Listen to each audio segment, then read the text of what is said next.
except for maybe running water. However, it is available.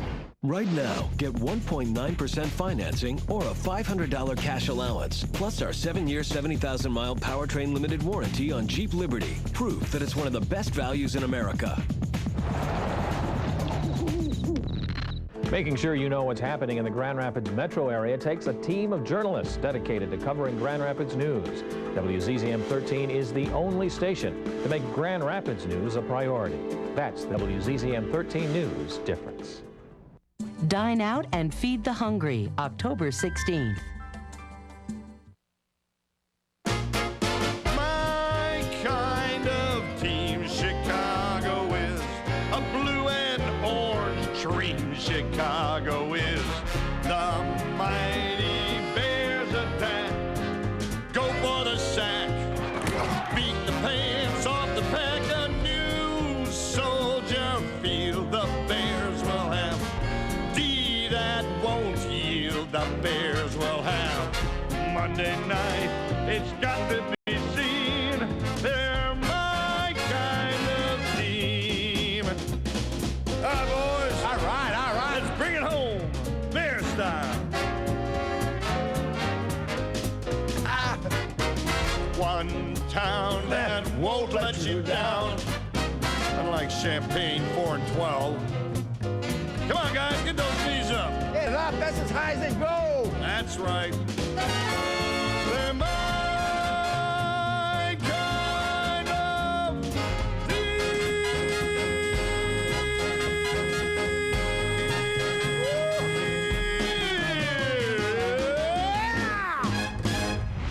Are you ready for a new state-of-the-art stadium that combines classical structure with modern amenities? I mean, are you ready for some football? Bears! Raise the curtain to the bands and someone say lights. The NFL hits the big stage tonight. The league's oldest rivals are at it again. It's Packers and Bears. Let the battle begin. Your ticket is punched. The stars are in sight. Everyone comes to play on Monday night. Hit it. Come on and hit it! Come on and get ready! Are you ready for some football? A Monday night party! It's a nationwide tour, so let's get it started! Claims at the ready, Alan John at the mic.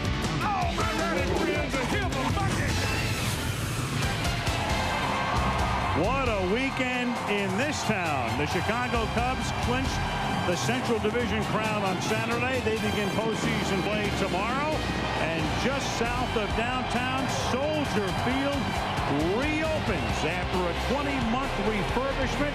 And the Chicago Bears play a game in this city for the first time since January of 2002. They'll take on Brett Favre and the Green Bay Packers on Monday Night Football. I'm Al Michaels with John Madden and Lisa Guerrero.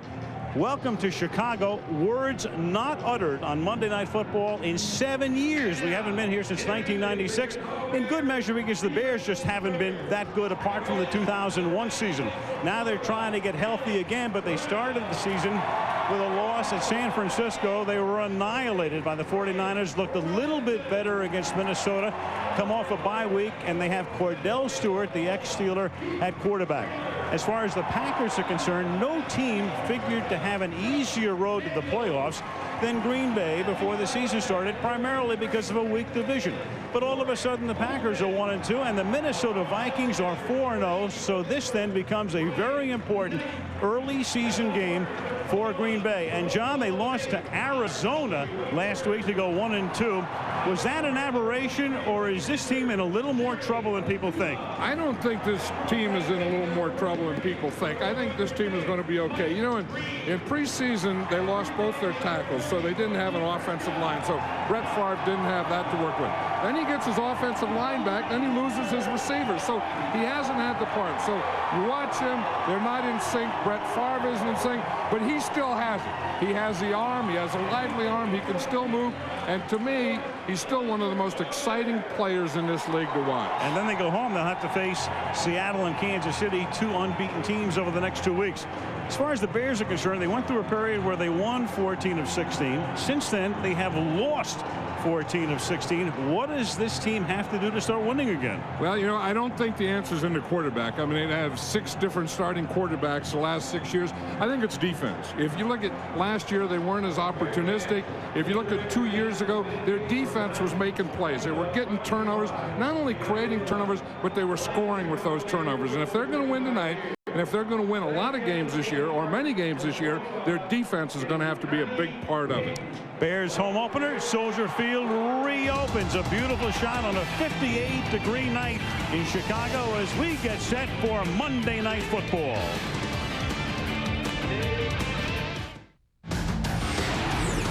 Here are the FedEx Air stats for tonight's matchup. Hi, Tom. I know it's your first day, but we could really use your help. You got it. Thanks. We're just in a bit of a jam. All this has to get out today. Yeah, I don't do shipping. Oh, no. It's very easy. We use FedEx.com. Anybody can do it. No, you don't understand. I have an MBA. Oh, you have an MBA. Yeah. In that case, I'll have to show you how to do it. FedEx.com makes shipping so fast and easy, even an MBA can do it. Relax, it's FedEx. Everyone loves Karen, easily the season's coolest new show. I catch the bad guys and put them away. Classy, sexy, suspenseful, and funny. Get in or I'll shoot you. Looks like nothing else on TV. I really like catching the bad guys. The best new show is Karen Cisco. You're not gonna shoot me. There's only one way to find out. Premieres Wednesday at 10/9 Central after The Bachelor on ABC. Who will be picked for tonight's Monday Night Football horse trailer and also be Snickers' hungriest player? Log on to Snickers.com for details and a chance to win a trip to the Super Bowl.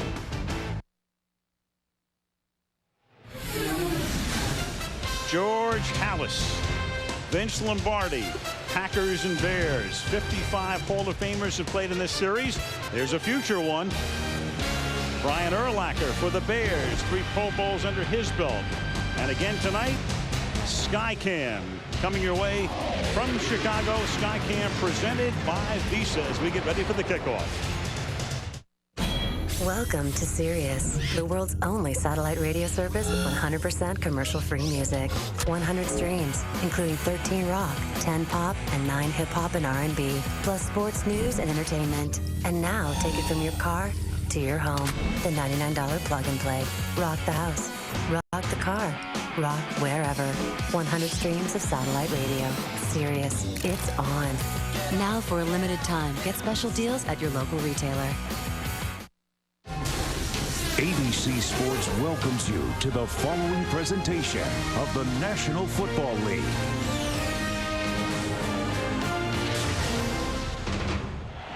Soldier Field in Chicago reopening. And you can see it all in all games this year on Monday Night Football, available to you in high-definition television. All of the great Bears are here, including Gale Sayers and Dick Butkus, and they're down on the field with Lisa Guerrero. Lisa. Thanks very much, Al. There has been so much controversy here in Chicago about the redesign of the new Soldier Field.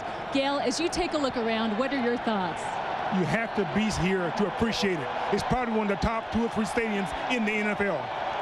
Now, this is the 165th time that these two teams have met. It is one of the greatest rivalries in all of sports. Nobody knows that better than Dick Butkus. Dick, can you tell me about the extreme dislike the Bears have for the Packers? Well, I think it started with Halas and Lombardi and the close proximity that the Packers are in that northern state, whatever they call Wisconsin, and I think it's just carried down. This is like something like the 166th time we met, so there's a little animosity there, but they play good football, and hopefully we'll give them a little run for their money tonight.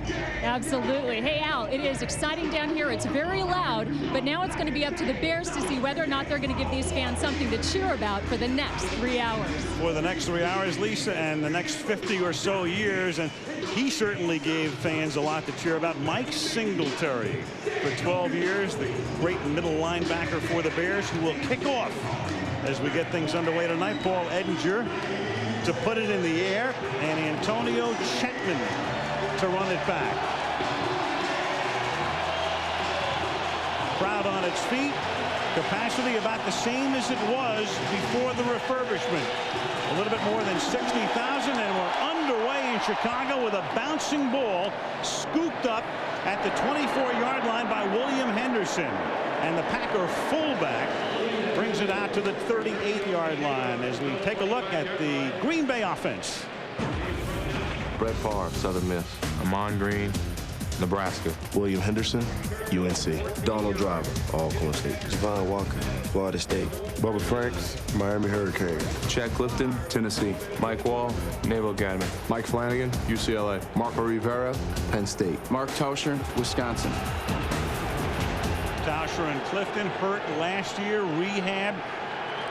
Back at the tackle spots, and on first down they give the ball to Amon Green, who picks up 4 to the 42. Here's the Bear defense.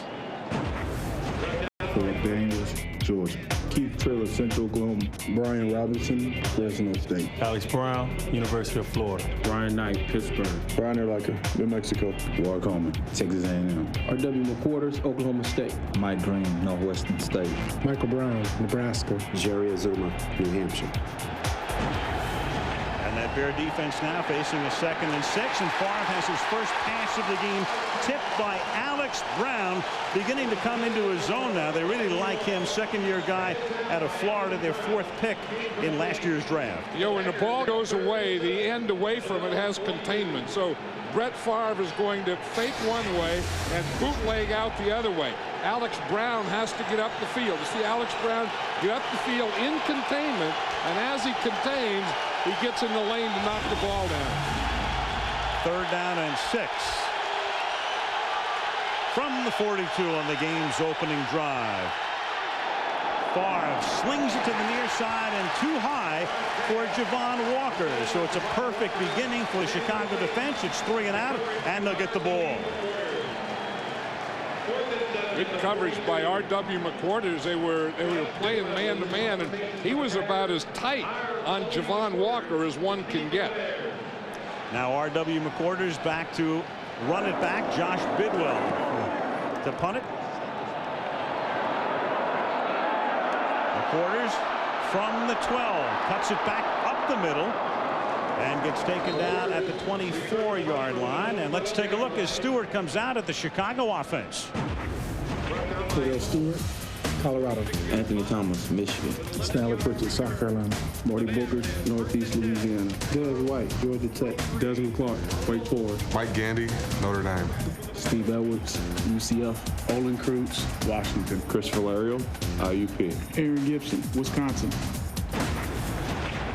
IUP, otherwise known as Indiana University of Pennsylvania. 1st and 10 from the 23-yard line.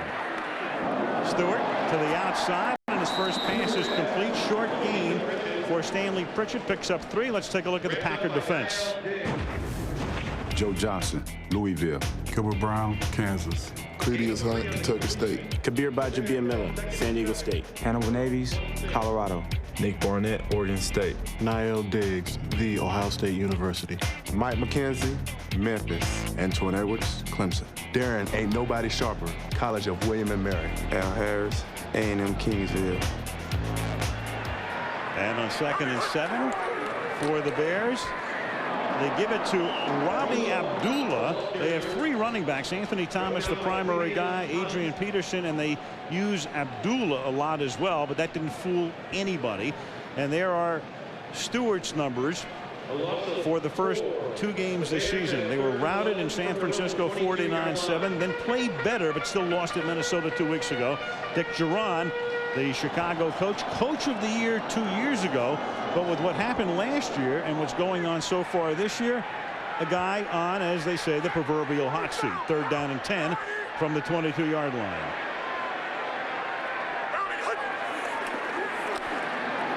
Stewart out of the gun, throws, and that's dropped. It would have been shy of the first down. Ahmad Merritt dropping it, covered well on the play, and it's 4th down. You know, one of the things we were talking to Mike Sherman last night, you know, he said goals and things that he wanted for this team. He said, we have to get a better pass rush. He said, we didn't have a pass rush the first couple of games. He said, and it may be with a blitz or without a blitz. That time they were in dime defense, 6 defensive backs, and they brought a blitz. Brad Maynard to punt. Antonio Chapman back to receive for Green Bay.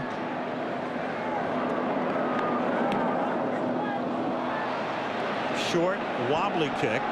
Fair caught up at the 35 by Chapman. So Favre and company coming back out. 2 minutes, 16 seconds into the first game at the new Soldier Field in Chicago. Leon, your reactions following today's devastating loss?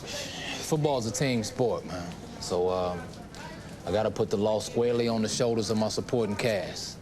Look, man, I've been carrying these guys the whole season, but I can't do it all. I need some help. So your 4 fumbles weren't a factor in your mind? Not if one of those other guys would have jumped on the ball. Again, Leon can't do everything. There's no I in team. Well, ain't no we either.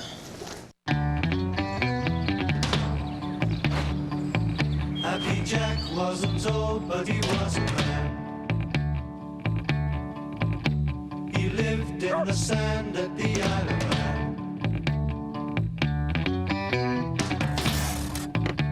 The kids would all sing, he would take the wrong key.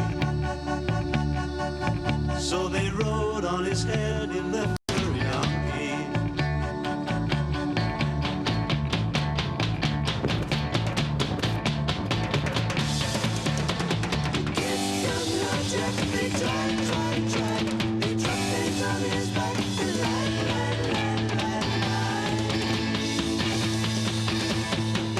Stop Jack or the water's lapping,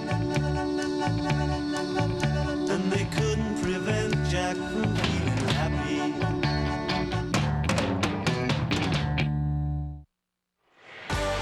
Monday Night Football is being brought to you by Budweiser. Grab a cold, fresh Budweiser. It's game time. Office Depot, what you need and what you need to know. Visa, if you love the NFL, it's everywhere you want to be. And Hummer, check out the H2 at your local dealer. Hummer like nothing else. And at Wrigley Field, where it was wild this weekend, they welcome Monday Night Football to Chicago. Cubs on the road, play Atlanta tomorrow as they begin their quest of what they hope will be the first world championship in eons. Meanwhile, the Bears attracting all of the attention in the Windy City tonight, and Brett Favre on first down throws to the outside, and that's Tillman all over Walker after he makes the catch. That's a gain of 5. Brett Favre, the consecutive streak continues, 177 consecutive starts, and when you think about it, that is the equivalent of 11 seasons and 1 game against the Bears. Phenomenal. 18-4. 44 touchdown passes, including 1 in every game he's played against them. Had a 36-yard run and a 99-yard TD pass against them. And they are 9-0 in the last 9 years in Illinois. As Amon Green takes it to the outside, breaks containment, going down the sideline, and Amon Green with a block from Driver will score the first touchdown at the new Soldier Field. You know, and you talk to all the Bears and their defensive coordinator, Greg Blosh, and everyone, they said, the guy we have to stop is Amon Green. Every time we play the Packers, if someone's going to beat us, it's a run. So here Amon Green starts. He gets a little guard pull there. Good block. He makes a move right there and then up the field. You see what he did to Jerry Azuma, though? Absolutely. I mean, sometimes you'll get a block. Javon Walker gets a block right there, but he makes a move right up the field on Jerry Azuma and just left him standing there. Walker took Brown out. Azuma got faked out of his jock, and Ryan Longwell kicks the extra point. So 3 minutes and 5 seconds into the game, the Green Bay Packers come into Chicago and lead 7-0. 60-yard touchdown. Come on in, Derek. Derek, I thought we had this thing worked out. I hear you're out dancing, eating, and just carousing with your friends. Is it true you're going out every night? Absolutely not. Good. If you want to enjoy the New York nightlife, bring your Visa card, because Orso, Cheetah, and the Broome Street Bar don't take American Express. Visa, it's everywhere you want to be. Hey, Derek, we are running late.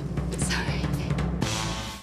We're gonna go out there and win, right? Right. We're Bears! Yeah. And what are Bears? Hungry! Yeah! You guys hungry? Yeah! So let's go out there and beat them! Go,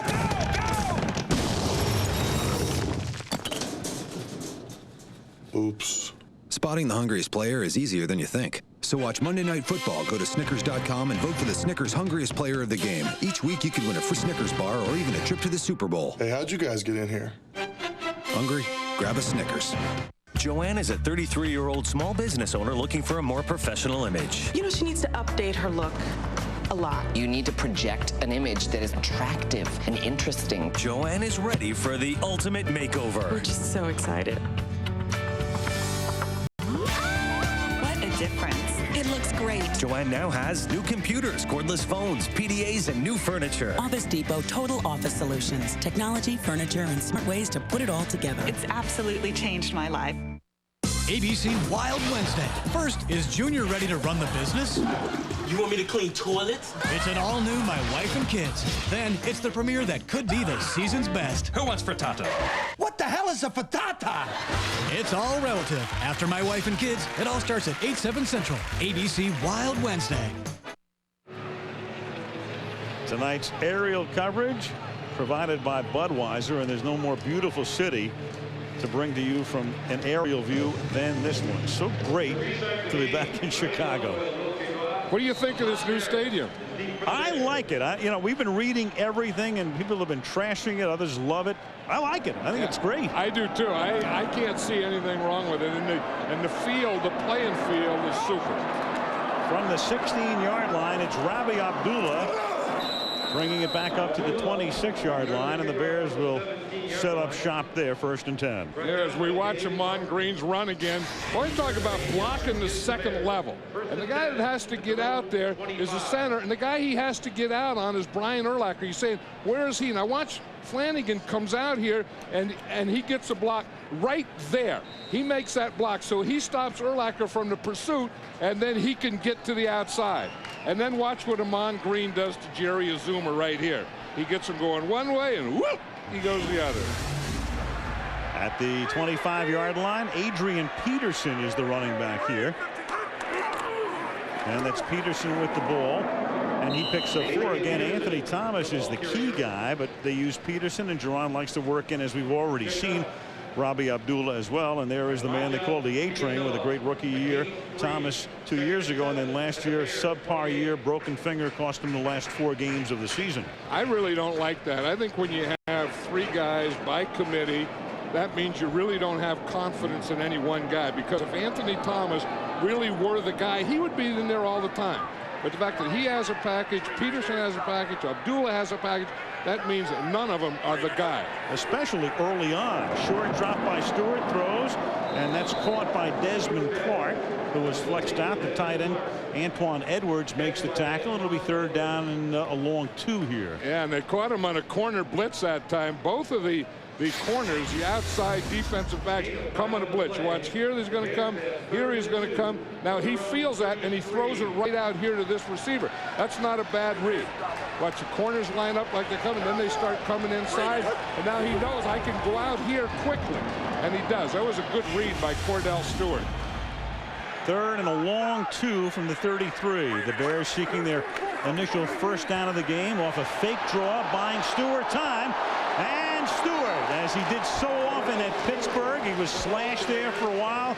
Quarterback, running back, wide receiver, picks up Chicago's initial 1st down. That's one of the things that Dick Geron said that we have to do. He said, if we get to know Cordell Stewart more, we know what he can do well, and we have to get those things in the game plan. And this is one. A bootleg, get him right out there to the edges. Now when he gets out at the edge, he can run because he has good speed, or he can stop and throw the ball. He has the option right here. See, he's looking to see if he has a crossing receiver, and as he's doing that, he sees he can get a 1st down. Stewart, after 8 years with the Steelers, comes to Chicago on first down, stepping up, looking, and then sacked, and that's Nick Barnett, their #1 draft choice out of Oregon State. They needed some speed, and this guy has really provided it and looks very sharp early in his career. Yeah, it was funny, and that's the reason they drafted Nick Barnett #1. Remember, we did the wild card game, and they're playing Mike Vick, and they just couldn't catch him. And so they knew that they needed more speed. And as Mike Sherman said, it's not always a defensive lineman. It's not that first level that can contain a quarterback or catch a quarterback. It's that second level. He said where you need your speed is at that linebackers to control or go get that running quarterback. And those mobile quarterbacks killed him. Mike Vick last year twice, even though they beat him once, and Dante Culpepper, another example. Screen set up for the A-train, and Thomas takes it up to the 41-yard line. And one of the reasons they went for Barnett in the draft, and John was talking about it, just take a look at that last year, what the running quarterbacks, Vick twice and Culpepper 3 times, did to Green Bay. Enough said. And then lo and behold, who comes into their division but Cordell Stewart, so that gives them 2 more games of a running quarterback. 3rd down and 9 now from the 41. 8:40 to go in the opening period. High snap in the shotgun, and then Stewart throws a low ball because Antoine Edwards on a safety blitz forced the issue, making it 4th down. And the strong safety Antoine Edwards was right in Cordell Stewart's face. Watch him. He's gonna throw to the right. Antoine Edwards is coming from that side. He's coming right here, and what Cordell Stewart goes to step up, and the safety is right there. There's no way he can. I'll tell you, the Packers, these first 2 series, have blitzed about 75% of the time. Maynard's kick, short. Fair catch called for, made by Chapman at the 24-yard line. 8.5 minutes left in the Bears' home opener in the first quarter. 7-0. The Packers on top in Chicago. Welcome to the design studio of the late, great Harley Earl. Mr. Earl designed concept cars, luxury cars, sports cars, family cars, cars with wings, fins, cars with turbine-powered engines. Every kind of car you could possibly imagine. Not every kind. Let's give him something new to talk about. Introducing Rainier. It's a brand new Buick. My God, look at her. I would be delighted if you'd have dinner. The best divorce lawyer in town. You propose your unoffending wife should be tossed out on her ear. Yeah. Is going up against you, the woman he can't resist. How high is that wall around your heart? Objection. Grounds. Poetry recitation. George Clooney, Catherine Zeta-Jones in a new comedy from the Coen brothers. I could have you just part for that. It was worth it. Intolerable Cruelty, rated PG-13, starts October 10th. So I got tickets to the game tomorrow night. I wasn't sure if you wanted to go. Well, it doesn't sound like you want me to go. What? Of course I want you to go. I just thought maybe, you know, with the crowd and all that. You'd probably have a better time with Gary. Gary? No. Why don't you ask Gary? And we'll hook up on Saturday. Okay, if you're sure. I'm sure. Okay, bye-bye. You're in.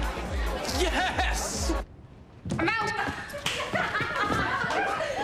Let's go dancing. Soldier Field. You're looking from the Lake Michigan side. They have preserved the colonnades, as you can see on both sides. This venerable facility, which opened in 1924, the long count fight. Tunney and Dempsey was held here in 1927.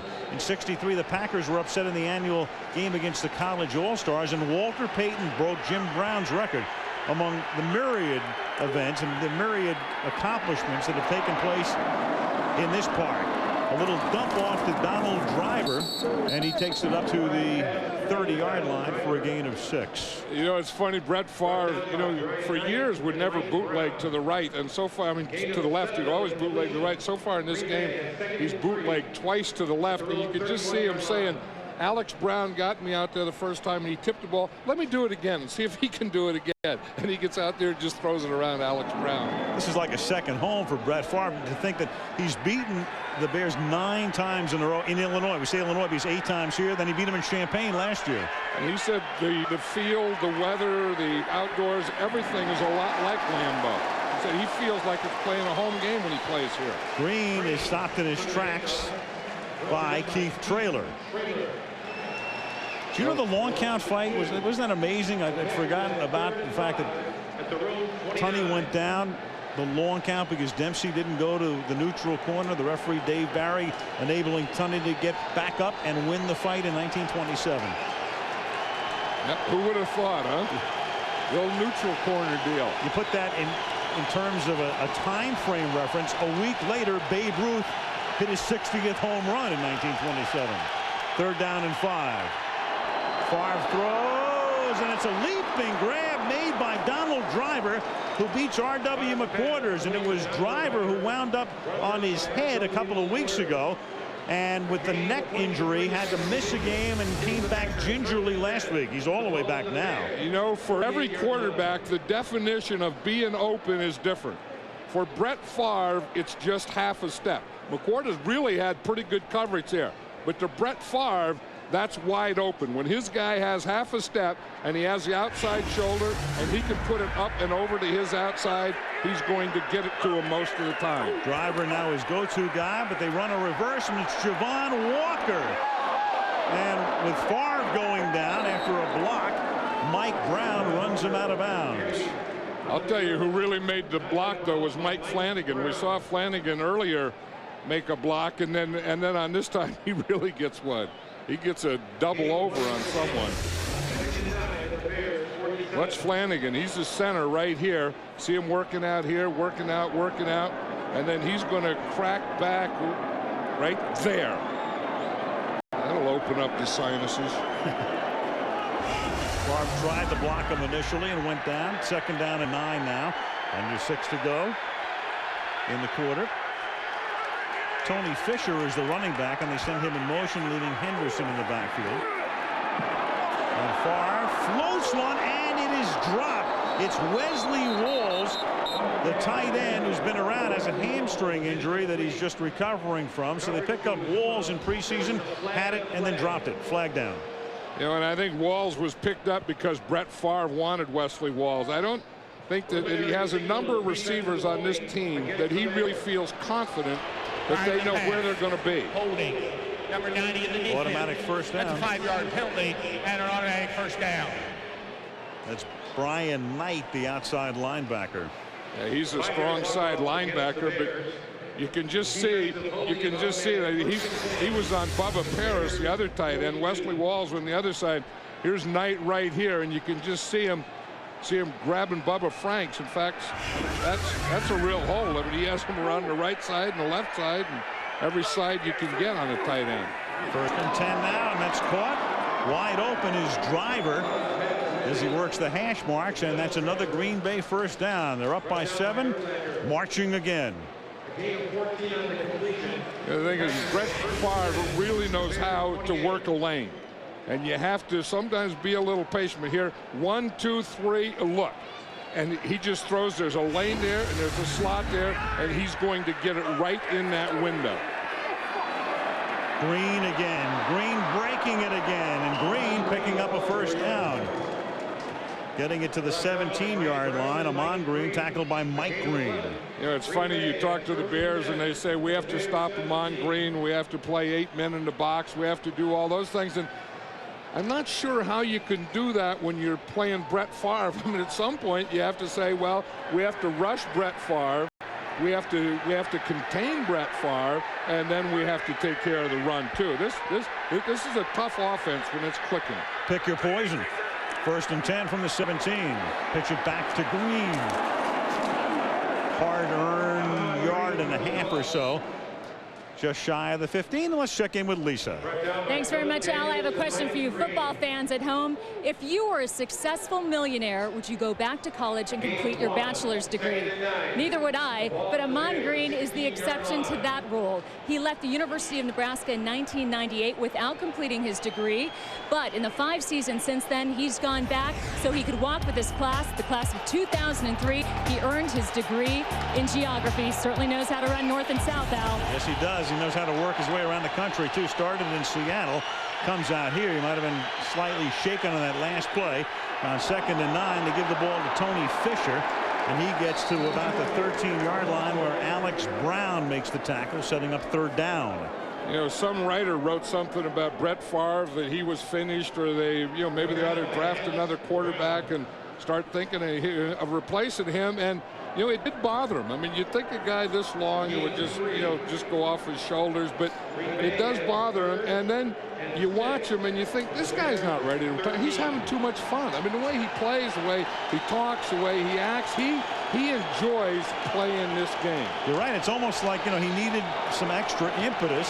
So he saw that, brought it up to us, and that takes a timeout here prior to a 3rd down and 6 upcoming in Chicago. 7-0 for Mike Sherman's Packers. Good morning, Patty. Good morning, Miss Park. A 5.3-liter V8 would be nice. Some leather would be good. Some leather would be good. A sound system that only plays Vivaldi. Nah. The interior should be really quiet. Should ride like it's gliding on air. Give me everything we've ever learned about building fine automobiles. That's a lot to fit in a car. Who says it's got to be a car? Introducing Rainier. It's a brand new Buick. Of all the innovations of the past 100 years, arguably the greatest are the forward pass and the ability to catch the forward pass. Introducing the Canon Digital Rebel, a 6.3 megapixel SLR with the revolutionary Digic chip and CMOS technology. The game has changed. The Digital Rebel, the culmination of 68 years of Canon know-how. What you seeing didn't start with LL today. Take it from me. Run DMC paved the way with Jam Master J. The KINGs. Run D and Dr. Pepper. That's originality. The taste of Dr. Pepper. Dr. Pepper. The taste of originality. Salutes individuality. Individual. Gives life personality. Be you. Do what you do. Be you. Be you. Nothing better than Dr. Pepper. Run DMC and Jam. Dr. Pepper. Tuesday, share the final episodes of John Ritter. What do you think of this top? I think it should stay on. A new 8 Simple Rules, followed by the new hit comedy I'm With Her, ABC Tuesday. Saturday college football, that's the regional lineup.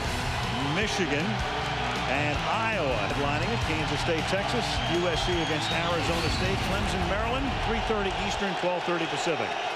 3rd and 6 after the timeout with Favre looking to set up the screen, but the Bears smell it perfectly. And Brian Urlacher is there to stop Green for no gain. 4th down. Yeah, Philip Daniels was also there. He was a rusher, and these rushers are getting so good now that they start to rush a passer. Watch 93. He's going to start to rush a passer, and then when he feels, see, he's the outside guy here, and when he feels screen, you see him turn, and he gets between the quarterback and the guy who's going to catch the screen pass. So Brett Favre had to throw it over his head. 34-yard attempt coming for Ryan Longwell, and it is perfect. At this moment, a winless night. He tacks on 3, and with 2.5 to go in the quarter, it's Green Bay 10, Chicago nothing.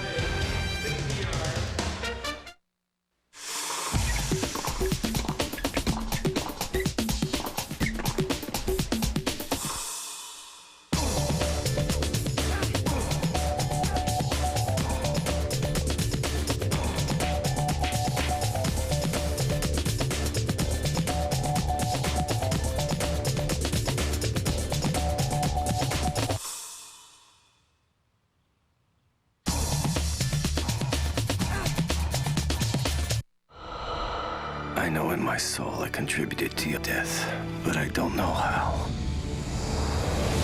The truth will come to the surface. No more lies, no more secrets. Critics are calling Mystic River the best movie so far this year. The area since hit. Remarkable, a powerful film. It is a masterpiece. Do you ever think about how just one little choice could change your whole life? Mystic River, a film by Clint Eastwood. Rated R. Select cities October 8th. Everywhere October 15th.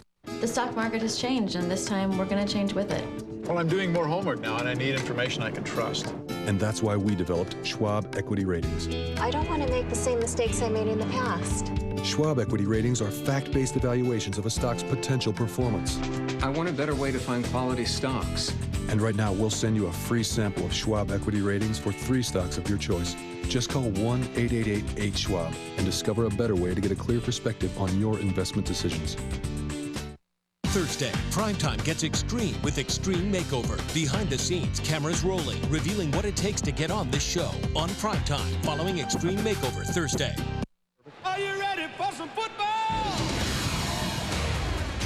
The Colts and the Bucks. How's that for a matchup next Monday night? Colts unbeaten. Tony Dungy goes back to Tampa Bay against the world champions. And what a performance last night turned in by Peyton Manning in front of his father and the crowd at the Superdome. His pass rating was perfect. 6 touchdowns. First time that's been done in a regular season game since Mark Rippon in November of '91. Of course, Steve Young did it in the Super Bowl against San Diego after the '94 season. Colts Bucks next week. Line drop kick fielded by Merritt. And he brings it back out to the 27-yard line as you look at Cordell Stewart coming back out. Now the question becomes, will Stewart hold the job for how long as you take a look at some of his numbers from his days with the Pittsburgh Steelers. Went to the Pro Bowl following the 2001 season, but he lost the job to Tommy Maddox last year, made him expendable. And now here the Bears have Chris Chandler, the veteran, to back him up. But there's the man of the future in all likelihood, one of their 2 #1 picks, Rex Grossman from Florida. Yeah, I think Cordell Stewart holds the job until Rex Grossman is ready to play. I don't see Chandler being in this mix unless there's an injury. Up to the 30-yard line on a college option play. Kabir Baja-Biamila makes a tackle after a gain of 3, 2nd and 7. Yeah, and these are the types of things we're talking about that the Bears want to do with Cordell Stewart. You know, we saw where he ran the bootleg, and now he runs the college option down the line of scrimmage. He's not even looking to option. There's no option back there that he's thinking about. He's thinking of one thing: I'm going to run down the line until I find a hole to cut in, and then when I find a hole, I'm going to cut upfield. He's their leading rusher to this point in the game with 2 carries for 10 yards. 2nd and 7. And then he looks to the left, and by the time he figures out what's going on, Darren Sharper puts him down. And we have our first small cascade of boos at the new Soldier Field. Right, and that's what this Packer defense is doing. They're really trying to smother. I mean, that's about 10 plays, and they've come on a blitz 7 times. Here's Sharper. He just comes from the outside, number 42, and you can blitz. If it's a pass, he's going to be a pass rusher. If it's a run, he just flattens out and comes right down the line of scrimmage. 3rd and 8. I said small cascade. That's really a trickle. But you know, if you want the crowd, if you want the crowd to get in it, you have to give them something to get in it for or with. And they haven't done that yet. And they still haven't done it. 3rd and 8, and Marcus Anderson with a safety blitz. Now we have, well, that's a small cascade, but not quite a torrent yet. Well, no, but it's getting close to a torrent because, you know, everyone says, you know, the new stadium, you know, it's history, it's opening, the crowd's going to be wild. You can really hear the noise. It'll be tough for the Green Bay Packers. Not if the Bears don't make plays. And they haven't. They've only had the ball for 12 plays. And they're averaging 1.4 yards per play. And if the Bears are going to do it, like I said earlier, they have to do it on defense with a running game. And then it's a block punt. Maynard has the punt blocked by Marcus Wilkins. And at the 20-yard line, here come the Packers again. So Wilkins comes in and blocks Maynard's kick. You know, that's the thing that, you know, you talk about cascade of boos. There's also a cascade of Packers. You know, they started coming on him. They started coming in the blitz, and then they just keep the pressure on everything that they do. And you're going to see he's going to come right here. See, he just splits it. Tackle blocks out, and Wilkins comes right between the guard and the tackle. You see where the tackle goes out? He just comes right in there, and he goes, again, not going for the ball, but going for a point about 2 yards in front of the ball. Second punt he's had blocked already this season. Had one blocked opening day at San Francisco. So now Favre works the red zone and throws to the tight end Franks. And that picks up a first down as Bubba takes it to the 6-yard line. And he's tackled by Mike Brown. First down and goal. And you see who was guarding him. It was Brian Urlacher, and they're taking advantage of Urlacher. I think they've run at him. They've gotten blockers on him, and then here he has Bubba Franks, and Bubba Franks just runs away from him. You see, here's Bubba as he starts here. Right there, he runs right by Urlacher. Just as he gets a step on Urlacher, Brett Favre gives him the ball. To the ground on first and goal. Green seeking his second touchdown of the game and has it behind a Mike Wall block to make the score 16-0. This is what the Packers needed. You know, they, as you said, they were so bad last week against Arizona that they needed this kind of start. You know, I mean, the offense does it, the defense swarms a Bear offense, and the special teams get a punt block. And watch Ahman Green here. We know about his speed, but he is also a very, very powerful guy. Longwell for the 17th point, and these teams have now met 165 times. It's the first time in the history of this series that the Packers have scored 17 first-quarter points against the Bears.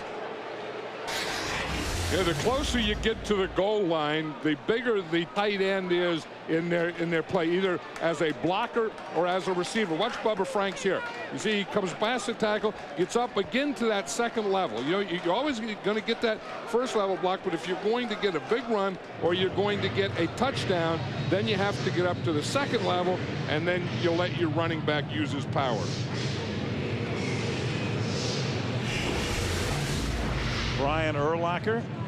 They had an off week last week, so we were taking a look at some of the gossip columns, and they had Urlacher went to Vegas for a couple of days and was hanging out with Paris Hilton of the fabled Hilton hotel family, model, socialite. That got a lot of play in this town. Well, I guess, you know, you're walking through a casino. Yep. And a lady breaks her shoe breaks on her. So you give her a piggyback ride. As the story goes. That's the story. And then what happened? Kick fielded at the 6. Ahmad Merritt up to the 31. Lisa, do you know anything about this Paris Hilton deal? Actually, I do. I'm kind of sad to say. They have been the talk of the town, and I talked to Paris Hilton today, who was flown here to Chicago last night by Brian Urlacher. She's actually right here at the game tonight. She's sitting in his suite. Now, they both told me that they are sick and tired of all the media attention from their very young relationship, 1 week. She says that 95% of what's written about her is not true, but apparently this one is. They're both having a lot of fun getting to know each other, but I'll tell you what, they are tired of being under the media scrutiny after just 1 week of a friendship. So here she comes to Chicago and wears his jersey. Well, that's a good way to get the media off your case. Paris Hilton. Frankly, when I'm in Paris, I prefer the George Sank, but well, that's another story. 2nd and 10. And Brian Urlacher is frustrated because, you know, he's had trouble getting off his blocks and getting to the run. He's had trouble with his pass coverage. And you know, you related the other trouble that he had too. Trouble in Windy City. But the Bears have to think now getting the first down. I mean, this is where you would like to have a dominant running back. 2nd and 10 to the outside they go, and that's caught by David Terrell. David Terrell was their #1 pick out of Michigan, and a kid that they hope can really emerge because he could make a distinct difference in this offense. And they use him mostly as a 3rd wide receiver, which is kind of getting to be a base offense in the NFL now. Des White and Marty Booker are their starters. John Shoup, the offensive coordinator, said he wants to get the ball more to Marty Booker.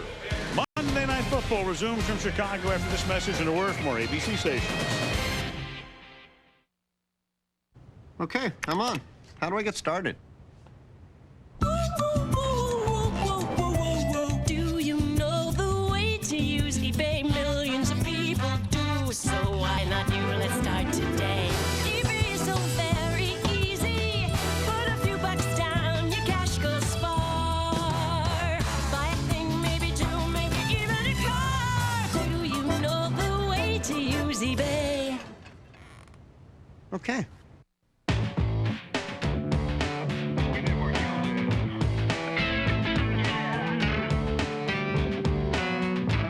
When you care about your car, you want to keep it protected. No one understands that like your State Farm agent. We live where you live. That's why more people insure their cars with State Farm than anyone else, because we care about you the way you care about your car. They may not be intimidated by Coach Gruden or our Super Bowl trophy or even our nasty defense.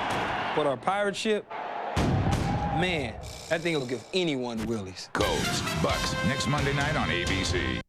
September is your last chance to get a great deal on all 2003 Dodge Caravans during Caravan Sell-Down Days. For a limited time, get 3.9% APR financing for 72 months through Chrysler Financial, plus up to a $4,000 cash allowance depending on model, with no down payment and no monthly payments until 2004. Plus, get Dodge's fully transferable 770 powertrain limited warranty during Caravan Sell-Down Days, now through September 30th. Great products, great protection, great deals. See your Dodge dealer for the best values in America. WZZM 13 Sports Director Henry Wolford.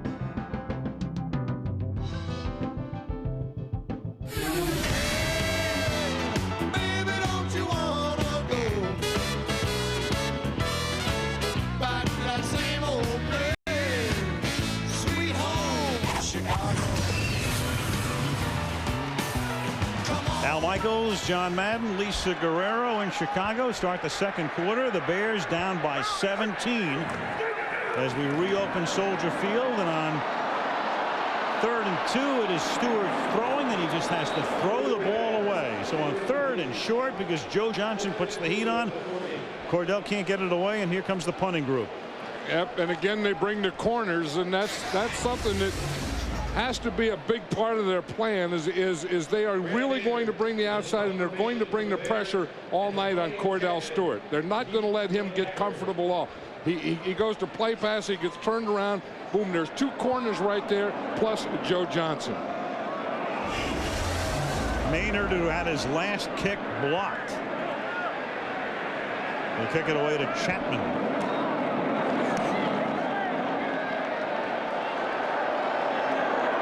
Chapman fields at the 20.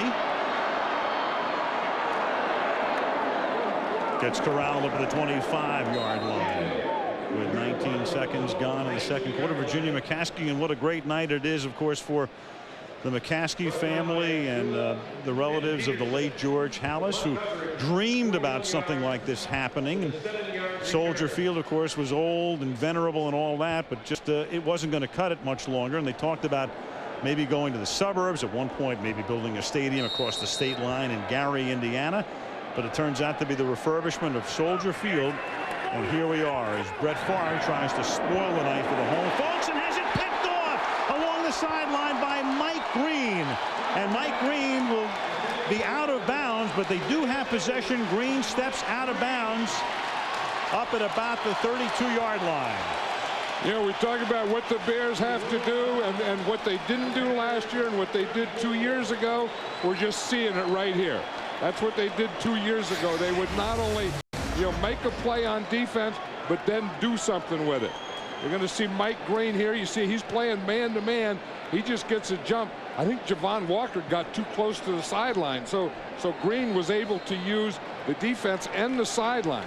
You see, he just pressed him right against the sideline, and if he's in the sideline or out of bounds, then you can undercut or jump that thing. So now the Bears with a golden opportunity to get back in the game because of the turnover on 1st down from the 34. They still haven't run Anthony Thomas until now, and the Green Bay Packers are right there to knock him down in the backfield. Wk4 with the tackle. Yeah, and that's what I was saying. This is when you'd like to have a dominant running game. You know, when the Bears were good, they had the defense, but they could also run the ball. They had the dominant running game. And they don't now, because you would like to say, okay, things got out of hand a little here. We're down 17-0. We got to break. We'd like to pound on these guys a little while. Let our defense rest. The Bears haven't been able to do that. 2nd and 11 now from the 35-yard line.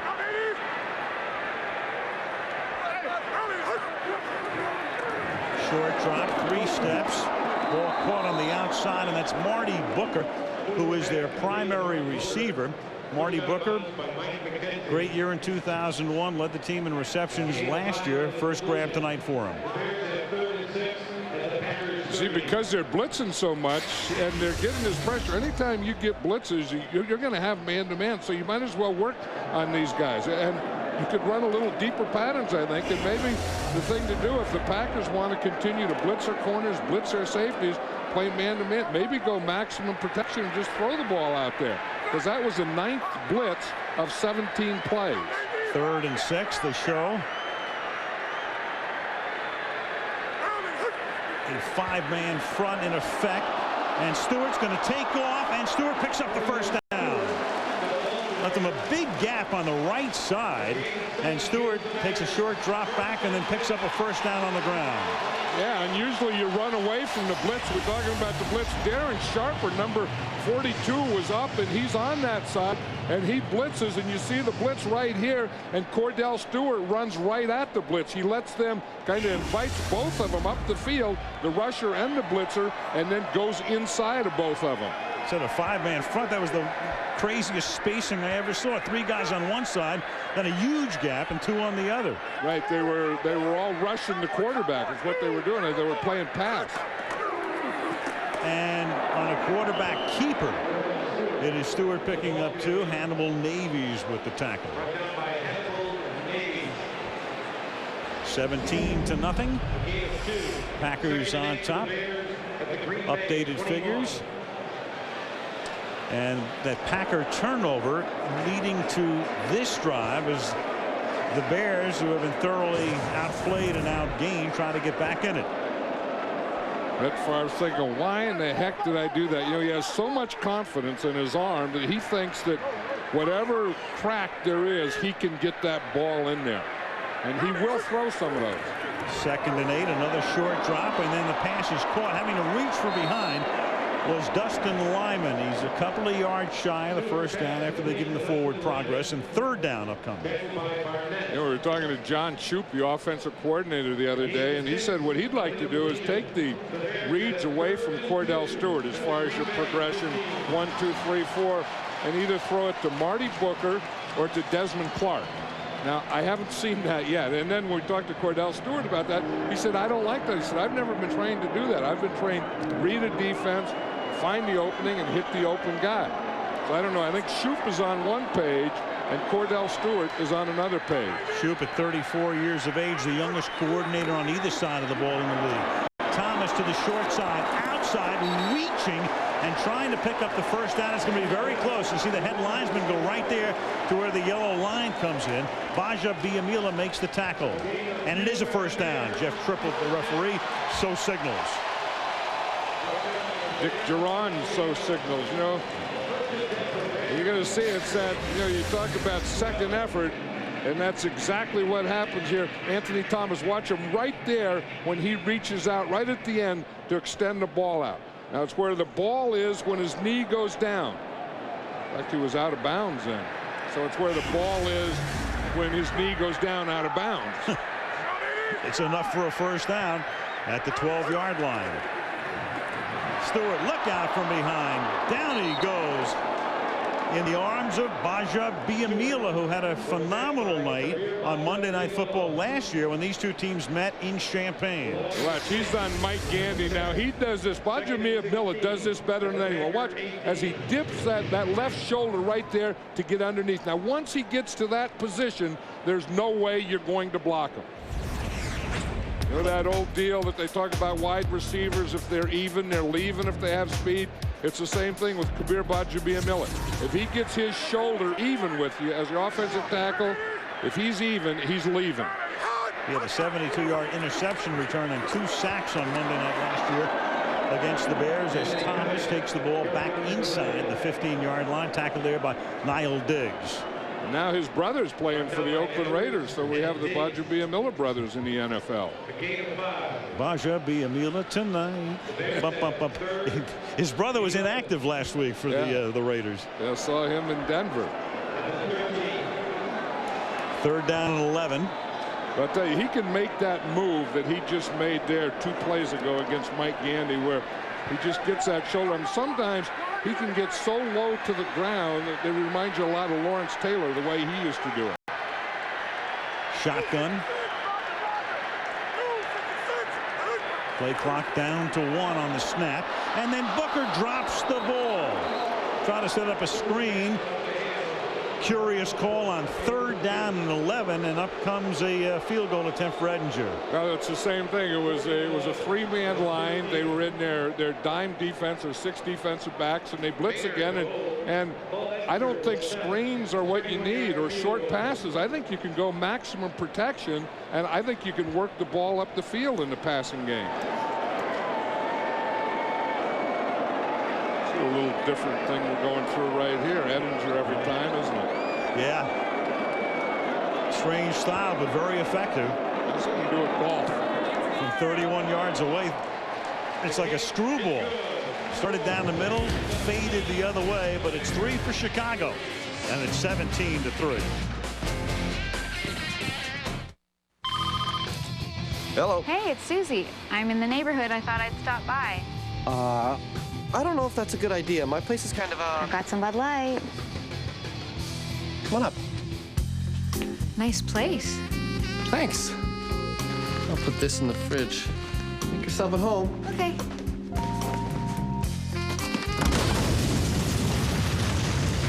For the great taste that won't fill you up and never lets you down. A bowling ball. Make it a Bud Light.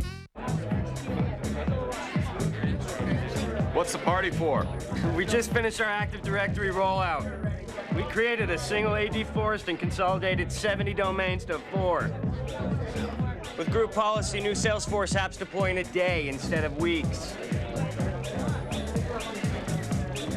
It's going to save us over $2 million a year. With new Windows Server 2003, you can do more with less. And slide. The new Sonic Air Elite by Philips. With patented sonic technology, its bristle tips move 3 times faster for a deep cleaning experience unlike any other. For whiter teeth and healthier gums, stop brushing. Start Sonicare. Critics are calling Out of Time a gripping thriller. Jeffrey Lyons says Denzel Washington is at the top of his game. I need Prince ASAP. Chief, you okay? Just do it! It keeps you guessing till the very end. Out of Time, rated PG-13, starts Friday everywhere.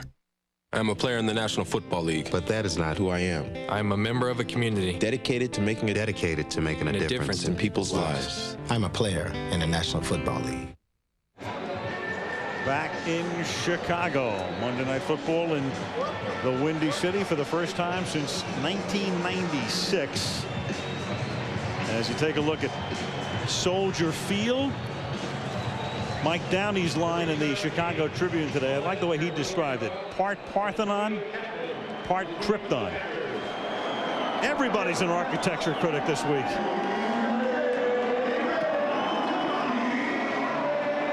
Edinger's kick fielded at the 6-yard line. Antonio Chapman brings it back up to the 29-yard line with 9 minutes in the second to play in the first half. And the Packers up 17-3.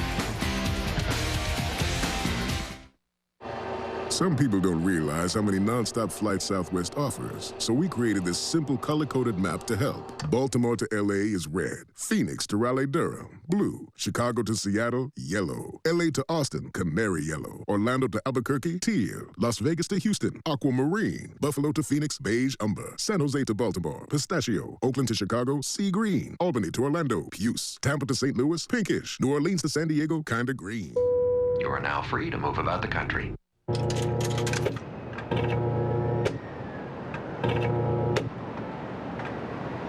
Hey, that one's vanilla. Trust me, they're not even close. We can figure this out. Maybe if we move. Wait, don't move. I got it. You get it. This is really weird. Get it! Get it! Come on, monkeys, dance. There's a new vanilla cola that's definitely worth the wait. New Pepsi Vanilla. I think it's over here. 㗎咯，冇理由㗎咯，害死我哋！馬上坐喂，唔應該咁做，真係冇理由啊！真係冇理由啊！真係冇啲球嘅，快啲啊！快啲啊！先 check 我。喂，點解應承我哋行得包過星期三到啊？你係咪傻㗎？有下你見我。好順勢我啦嘛，聽日星期三我哋點辦啊 FedEx。好啦，好。FedEx Express, all you need to know when shipping to Asia. Am I ready for some football? Just a little. Comedy rules with an all-new gym, 9/8 Central, ABC tomorrow. Tomorrow night, the final episodes of John Ritter. A new episode tomorrow night at 8 Eastern and Pacific, 7 Central and Mountain. 8 Simple Rules tomorrow night right here on ABC. 9 minutes left in the first half. Brett Favre coming back out. Favre is 6 of his first 9 for 60 yards. They begin this drive with Green. A big hole over the right side, and Green picks up 11 yards as Green already has run for 91 yards in the half. You know, and that's what you have to have today. You know, we were saying if the Bears had that, once they get down 17-0, you can go to those kinds of things and start pounding it. But once you get that running back going, then they have to bring the 8th guy up. Then that puts man-to-man coverage on the corners. Then you can go play pass, you can go bootleg. Everything opens up for your offense. Mike Sherman on the sidelines as his Packers on first down, and Green gets whacked with a flag down. Philip Daniels stops him in his tracks, pending the penalty. You know, anytime you're going to cut back, you better make sure there's not a slanting defensive lineman where you're cutting back. There's a slanting lineman and a penalty on Green Bay for holding. Number 68 offense. That's a 10-yard penalty. Still need first down. Mike Wall. Mike Wall was play side. In fact, we're going to see Amon Green is going to start. Here's a slanting defensive lineman, and Amon Green's going to run into. You see, if you're going to cut back, you better make sure that guy's not there. Mike Wall was on play side. I mean, they started to the left, and he was holding on that side, and then he cut right back into Philip Daniels. First penalty on the Packers tonight. Yeah, Chad Clifton hasn't even jumped off sides yet. Not yet. Yeah, he usually has a couple on the road by now. That is driving Brett Favre crazy. A lot of things, Brett Favre has fun play and he loves to play, but there are a lot of things that drive him crazy. Offensive linemen moving before the ball snap, and receivers not being where they're supposed to be. In fact, that probably drives any quarterback crazy, doesn't it? And imagine. Coach and owner and fan and whomever. There's a stoppage here, and Jeff Triplett hasn't announced why. It might have something to do with the clock. With Jeff Triplett, one never knows, does one? One never knows. Mentioned before, the Packers 17 points in the first quarter. Neither team, in fact, in this series, which began in the 20s, has scored 17 in the first quarter until tonight. 1st and 20 now. Favre throws, far sideline, caught by Javon Walker, who was their first pick in the 2002 draft. Short game. You see, that was that bootleg that we were talking about, and you know, last night Peyton Manning was running that so well. You know, a week ago we saw Jake Plummer run it. Watch, the ball carrier goes one way, you fake to him, then the quarterback comes running out the other way with a guard leading him, and then the receiver on that side just stands right on the sideline. Plus you have a crosser coming from the other side. 2nd and 8 against the 4-man Chicago front. Favre pump faking, and then Brett just throws it into the Packer bench. 3rd and 8. You take a look at Brett Favre's longevity. This is the best way, I think, to sum it up. Since Brett Favre started the streak, Chicago has had 15 quarterbacks. 15. Detroit 13. Vikings 10. Tampa Bay 8. They used to be, of course, in this what is now the North and used to be the Central. And then there's Brett Favre. I think Chicago's had 15 different quarterbacks since Brett Favre started his streak. When is the last time the Chicago Bears have had a top quarterback or a Pro Bowl quarterback? Hello, Sid Luckman. Well, they've had a few since then, too. It's Fisher, and he picks up the first down. So they go from 1st and 20, then to 3rd down and 8, and they get the first. And I think that graphic just shows why the Packers, over that period of time, they've had different coaches, they've had different players, they've had different coordinators, but number 4 has always been there, and then the Bears on the other side haven't had that. And this guy can still, you know, he doesn't have great speed, but he has great moves in the pocket. You know, I mean, he'll stay in there, and then when he feels pressure, he knows he has to get out, but he'll get out, relocate, reload, and still go. Now I'm on Green, and Green will go over the 100 mark with that carry as Mike Green makes the tackle, and 102 yards tonight for Amon Green and 2 touchdowns. Gain of 11 on the play. This is the thing that Amon Green now doesn't have that stunt on the backside. You watch the offensive line. Everyone's going to come out here left. Amon Green starts this way. Now he's going to cut it back to this side. And it's the corner on that side that has to make the play. It was R.W. McWhorters. 4th time in his career, he has 100 yards in the first half. And the 2nd time this season. And a few more here as he takes the ball to the 32, and he's tackled by Mike Brown. And then you say, if they're running like that, where is Brian Urlacher? I mean, he's the middle linebacker. He's supposed to be the Ray Lewis. He's supposed to be the guy that makes a play. He's getting cut off. He's getting blocked. He's getting caught up in the wash. He's over pursuing, and he's not making the tackles on that 2nd level.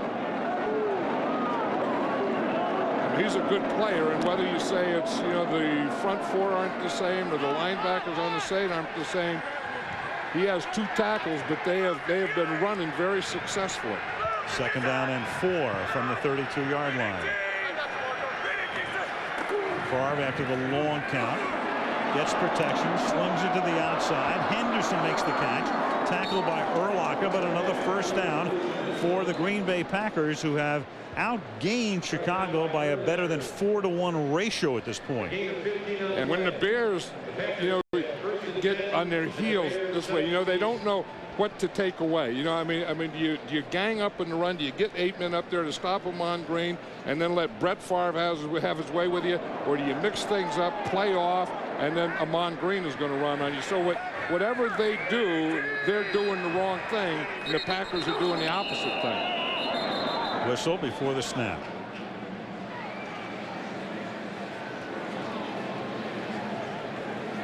See what it means when the referee hits himself in the head numerous times. There is no play on the previous prep.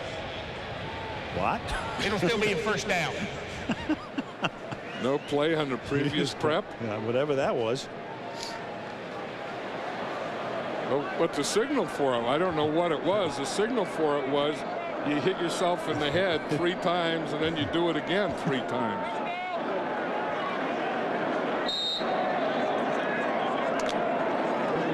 But I'll say this, the Packers right now has this Bear defense on their heels.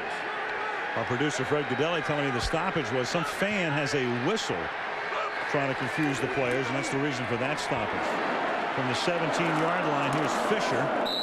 And he takes it inside the 15 to the 14-yard line. And the Bear defense is what they call a gap defense. Every defensive player is responsible for a gap. So even when the play starts away, everyone can't run there. They have to keep their gap. So, I mean, you have a gap here, gap here, gap here, gap here, gap here, gap here. And all these defensive players have to get in these gaps. So even when the ball goes away, you see they have to keep gap backside gap control. On 2nd and 6, Favre over the middle to a wide open Henderson for a touchdown. William Henderson, the fullback, 14 yards for another Green Bay score. One thing about Mike Sherman and Brett Favre, they will spread it around, won't they? They're not going to get into the thing where we're only going to go to one guy. Here he is right here. He's outside. He starts the outside. Here he comes back into the picture again. And you see William Henderson just running that diagonal, they call it. Start to the outside and then come back in, and he's going to hit him in that wide open middle. Longwell for the conversion. The kick is good. And with 3:51 remaining in the half on reopening night at Soldier Field, the Green Bay Packers extend their lead to 24-3. Let's get some runs now. Get him, Slugger. Hey, I know that guy. That's Miles. He can't bat for you. He works for Office Depot. Whoa, whoa, whoa. He absolutely works for us. Office Depot set up our entire office. Computers, desks, chairs, right down to the chair mats. Technically, yeah, he works for Office Depot, but they're a huge part of our company. And he's got a bat for us, too. Why? Where do you think we got our computers? Office Depot. Everything your business needs to win at everyday low prices. Now get a Nikon Coolpix 2100 digital camera gift set for only $249. Only at Office Depot. It was fast. We made it faster. It was smart. We made it smarter.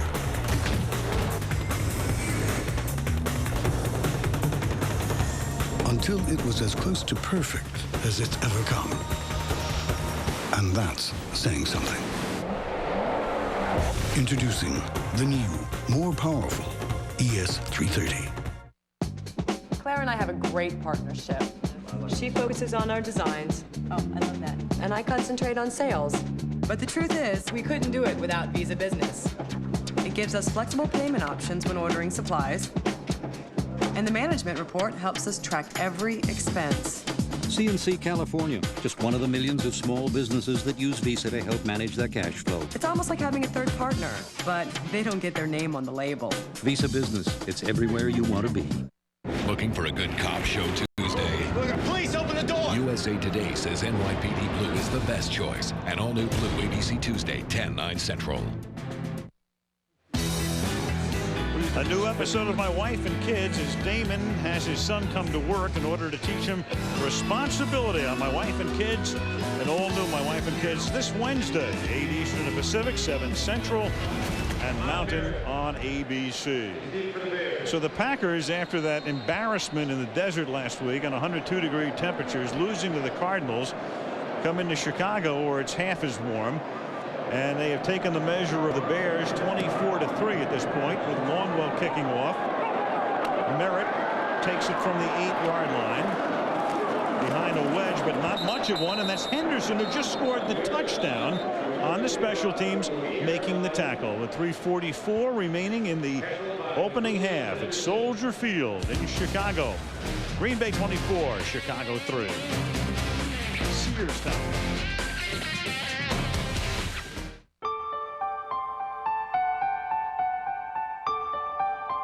Is it a marvel of engineering? A triumph of technology? Or a new benchmark of design? Yes. Introducing the new LS from Lexus.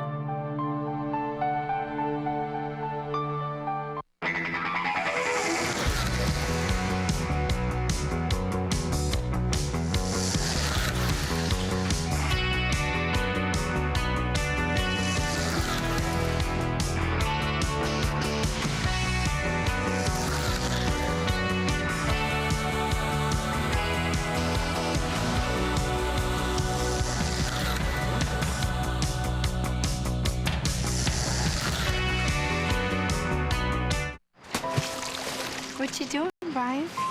I'm just putting my name and address in these bottles and sending them out to sea. Hopefully someone will find them and contact me someday. Wow. Yeah, wow.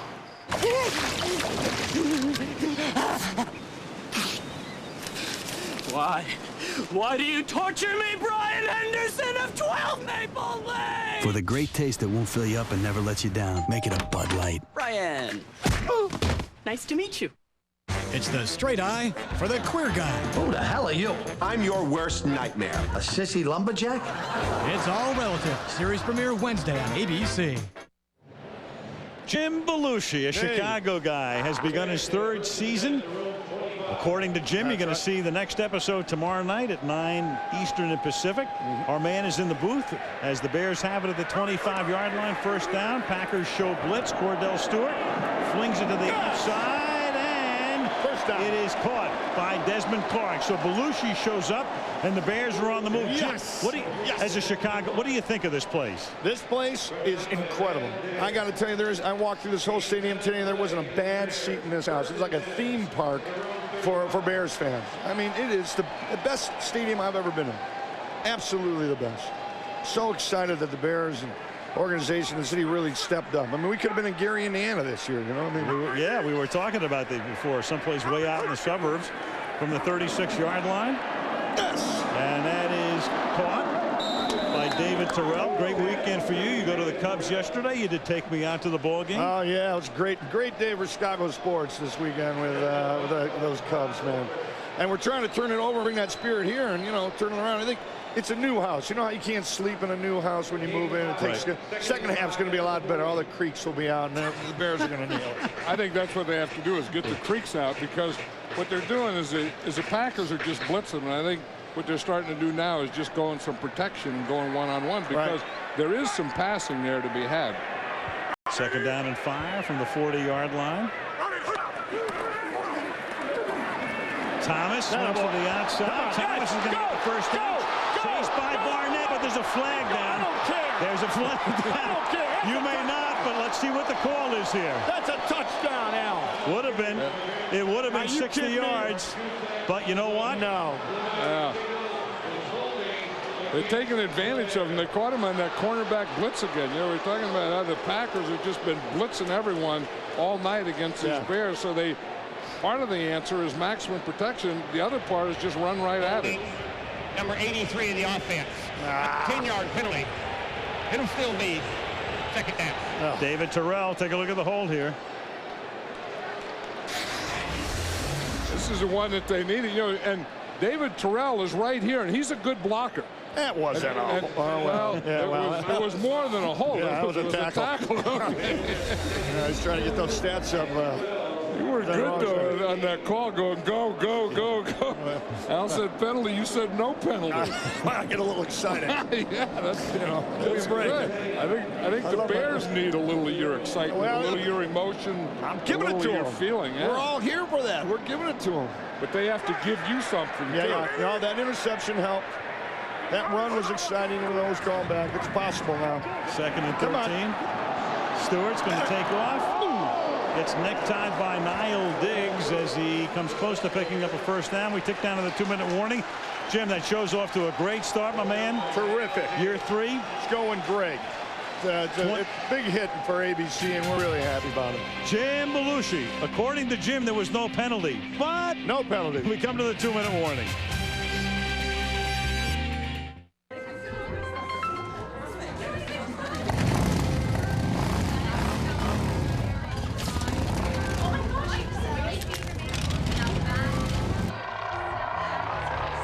Honey, what are you doing? I'm registering for the wedding. Hey, send her a picture of that one. Nothing says I love you like chrome pipes. Be there with the most whenever minutes and a T-Mobile camera phone. T-Mobile. Get more. Would you look at this credit card bill? High interest charges. Growing balance. Easy, big guy. I switched your balance to the Capital One no hassle card. We could save up to $500 a year. You could save up to $500 a year with the nation's lowest fixed rates. Switch to the Capital One no hassle card with a low fixed 4.99 APR. What's in your wallet?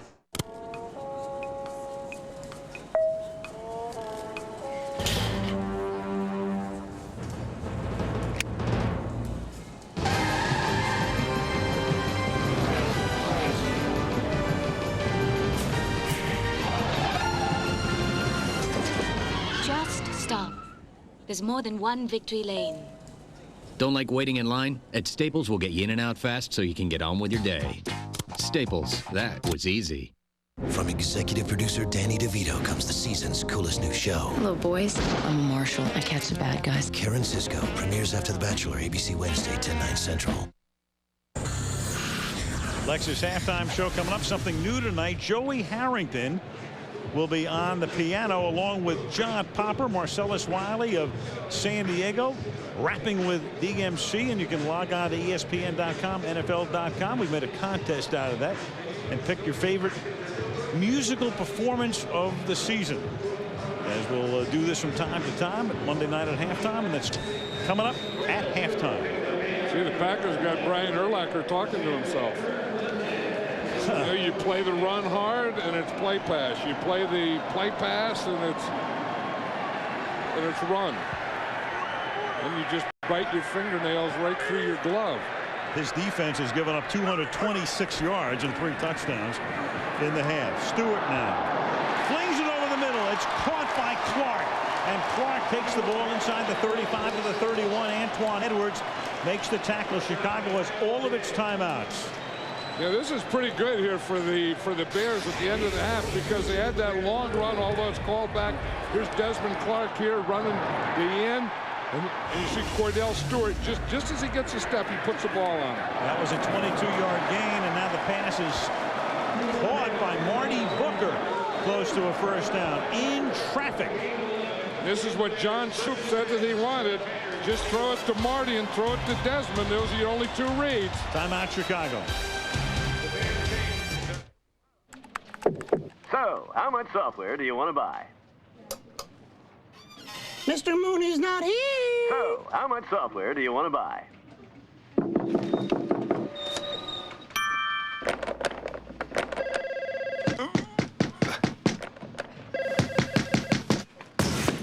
Are you tired of pushy software salesmen? So, buy software on your terms with Flex Select licensing from Computer Associates. 24-3 as Chicago tries to work something in their favor here at the end of the second quarter, which would be big. Obviously, going in by 14 is a heck of a lot better than going down by 21 into that locker room. Well, I think they're finding some things now against the blitz. I mean, part of it is Cordell Stewart's running, I think, kind of loosened up the defense, and then he found some passing lanes in there. They got a corner blitz, and they got that long run, although they had the holding, but they are getting some things going offensively. 1st and 10 now from the 21-yard line. Minute and a half to play in the half. Pump fake. Stewart for the end zone. Nothing doing there. Intended for Des White, who has not caught a pass tonight. Second and 10. You know, Adam, he's so proud of himself down there, is Darren Sharper. You know, we know that safety has to get over there for that deep one, and the fact that he got over there and cut off Des White, he was so proud of himself that he stood there for about 2 minutes and just posed after that play. What did he say his name was? Always Sharper? Darren Nobody Sharper from the College of William and Mary. Right, and he was so proud of himself on that last play. He had like 5 different poses. 2nd and 10, a little shovel pass to Robbie Abdullah, and he gets shoveled by KGB. And you wonder why you have to go back to that. And I don't mean to second guess, but they finally get some stuff going. I mean, they have some passing going down the field. Then they get second long, and they feel they have to go to that trick stuff. Earlier they got down here and went to a screen. They go to a shovel. You don't need it. 3rd down and 9. Back to the basics. And this time it is Mike McKenzie, who did he know it hit the ground. He did not intercept it, but the pressure that time was put on by Darren Sharper on the drop by Stewart. He had no time, had to get rid of it early, incomplete. And Stewart, no, watch the pressure right here. He has to throw that ball. I think he's trying to throw it away, and it was almost intercepted by McKenzie. But if he doesn't throw that ball exactly when he threw it, that was going to be a sack. And the thing is, by saving the sack, he at least kept the field goal position. And Edensher will attempt a field goal 38 yards after the timeout. This is still cool, huh? It shows you, how far, and it shows you the wind or no wind. It's one thing about these Bears. You know, I was talking to the kickers of both teams down in the field before the game, and never having played here before, you know, they don't know what, you know, which end the wind comes from, or squirrels, or all those things. And they said, heck, it feels pretty good to us. Everything looks good right now. I was down on the field before the game, but that wind was coming out of the north. I mean, it was, for a while down there, it was about November 17th. It was windy down there? Before the game, yeah. A little nip in the air? A little nip. The hawk coming down good. from the north. That's good, and that means that there's no humidity and it's good hitting weather. Tonight is good hitting weather. 38-yard field goal attempt for Edinger. And he has accounted for all of the Chicago scoring. That makes it 24-6 Green Bay. Monday Night Football from Chicago is being brought to you by Southwest Airlines, proud sponsor of the NFL and official airline of Super Bowl 38. Snickers, home of the weekly Hungriest Player Award. MGM's Out of Time, starring Denzel Washington. And Bud Light, for the great taste that won't fill you up and never lets you down. Make it a Bud Light. Chicago is, yep, Soldier Field. Talked before about everybody being an architecture critic.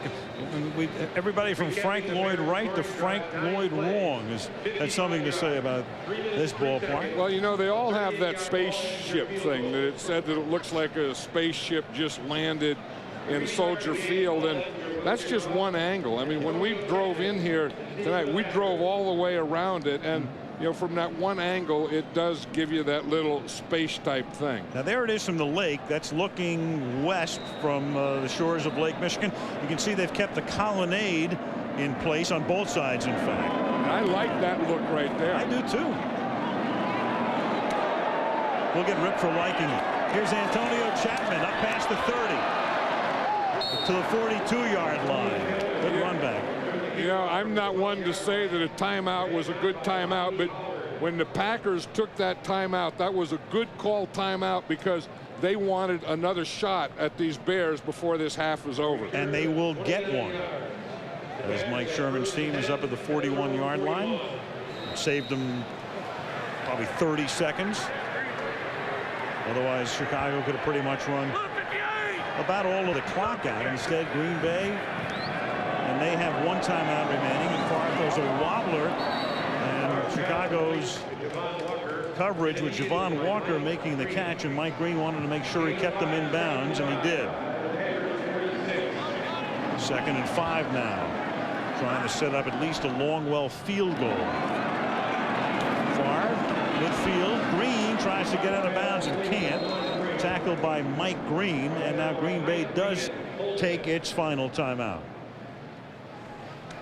Joined us late. Go back to early in the game when the Packers, with this Amon Green run of 60 yards down the left sideline, provided the first touchdown at New Soldier Field, and then Green did it again as he went in for a 6-yard touchdown. And then Henderson got free over the middle. Edinger has kicked 2 field goals for Chicago, and it's 24-6 Green Bay. Chicago, the Bears, well, this franchise has been around, as you know, more than 80 years. 0-133 when trailing by 21 or more points. However, at the moment, only down by 18. But you know, when you think of the Bears, you think of that kind of team. Ball control, good running, tough defense. 3rd and 2, and it's knocked away. Nice play there by McQuarters. That makes it 4th down with 12 seconds. So the point is, even when they're really good, they're still not going to make big comebacks. If they get down by 21, the Bears have never had that offense that is going to say, okay, we're down by 21, so what? We'll just go out and throw 6 touchdowns like Peyton Manning did last night. Bears have not had the lead at all in any game this season. Josh Bidwell will have to punt.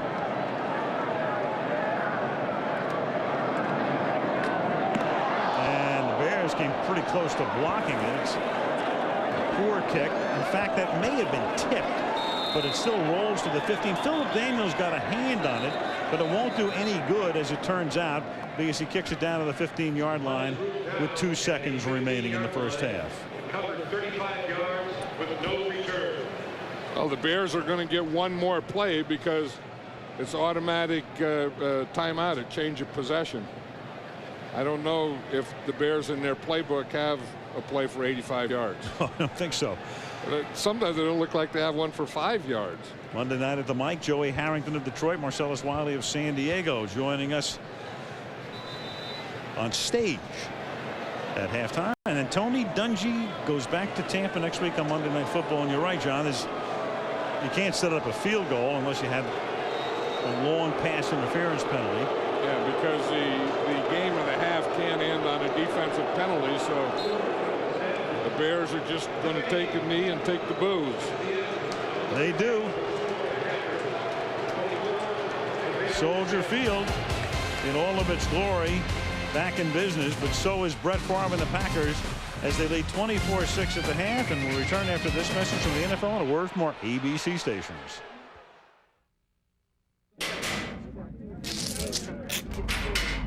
This is not a playground. This is my business. 2 days, the weight room, I need my men to gear up for 4 quarters. Friday night lights, turn it on. Turn it on. Turn it on. What time is it? Game time. What time is it? Game time. Little dog to the house. Little dog to the house. What time is it? Donald Driver is an active United Way volunteer, especially in a program that brings pets to seniors. Hey, son, how you doing? It doesn't matter that he's a Packer in a Packer-crazy town. Look, it's Nitsky. What matters is that everyone feels good about themselves. Now, I used to have 15 cats. Bart, after Bart Starr. Vince, after Coach Lombardi. How about Donald?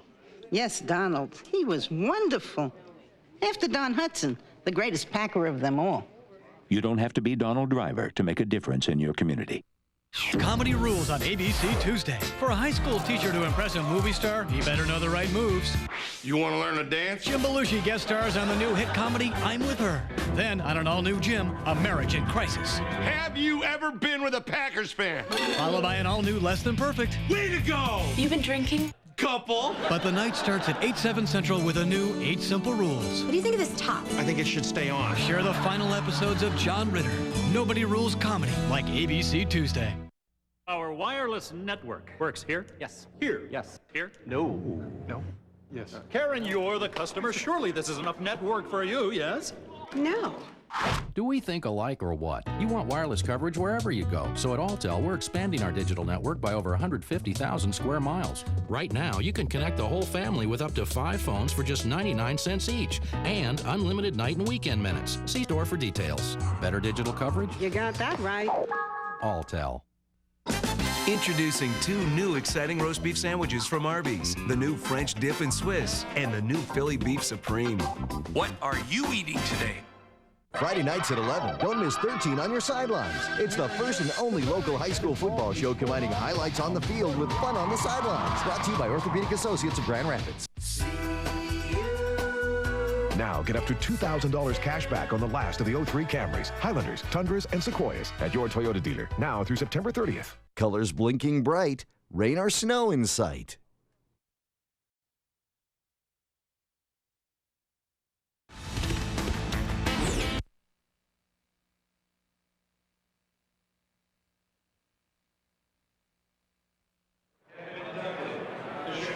Looking at Chicago, Soldier Field reopening, halftime, and the Green Bay Packers lead the Chicago Bears 24-6. Try something different tonight, as we have paired several NFL players with rap stars, stars from the music world. We start tonight. We have Joey Harrington, the emerging quarterback of the Detroit Lions, will be playing the piano along with John Popper of Blues Traveler. We have Marcellus Wiley, the Pro Bowl defensive end for San Diego, who'll be rapping with DMC of Run DMC. You'll be able to vote for your favorite. We'll tell you how later, but right now, let's go clubbing. I can just see it now, like on Monday Night Football or whatnot. Here he comes now, the piano man. My mom started me playing piano when I was 4. I guess it was kind of one of those things where I reached up above the keys and started banging on it when I was little, and she said, you know, you must have some sort of interest, and so she signed me up for lessons.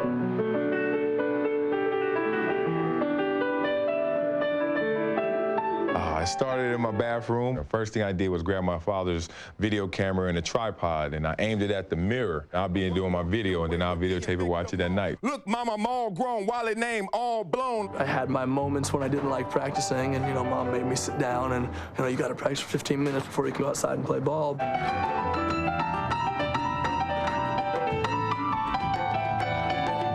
I've never dreamed that I would be in the studio actually busting what somebody I grew up wanting to be like. We have Marcellus Wiley writing his rhyme. It's coming, man. It's my first rap for real, for the world to hear. It took me a while to write it. I want to sound intelligent with it, but it was sweet, man. Yeah, I know. We're going to settle in, give it 110%, and I think we're going to play our game, not their game. Leave it on the field, baby. Leave it on the field. I was totally nervous when I saw Mike with the spit buster right in front of me like, this is official.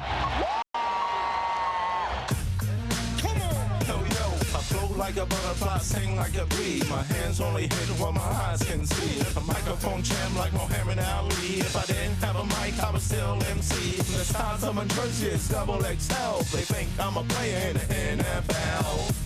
Yeah, I'm a locked dog. That dude.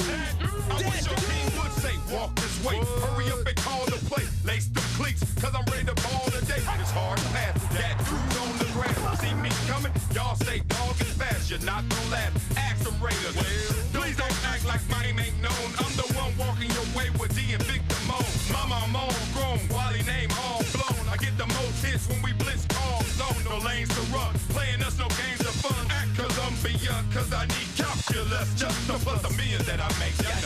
I looked at him and I was like, it's really coming from here. I was living off of his energy. I was very nervous, very, very, very nervous. They just made me feel comfortable, and we just jammed.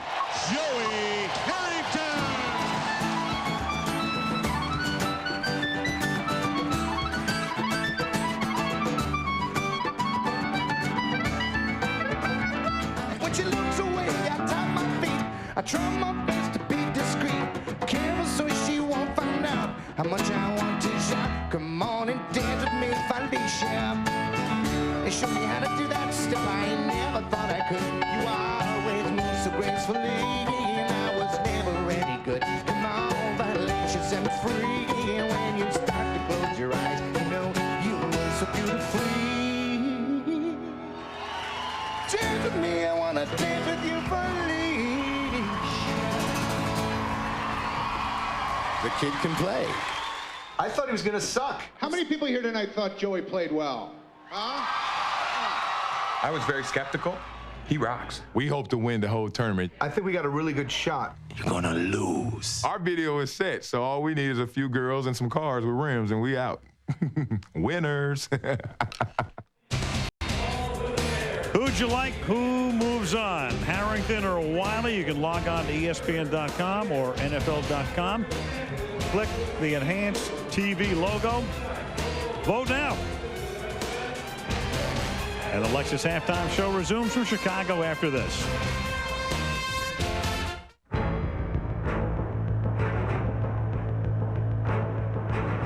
It silenced the skeptics. It defied the laws of physics. It tested the limits of human ingenuity. What will it do next? Introducing the new LS from Lexus.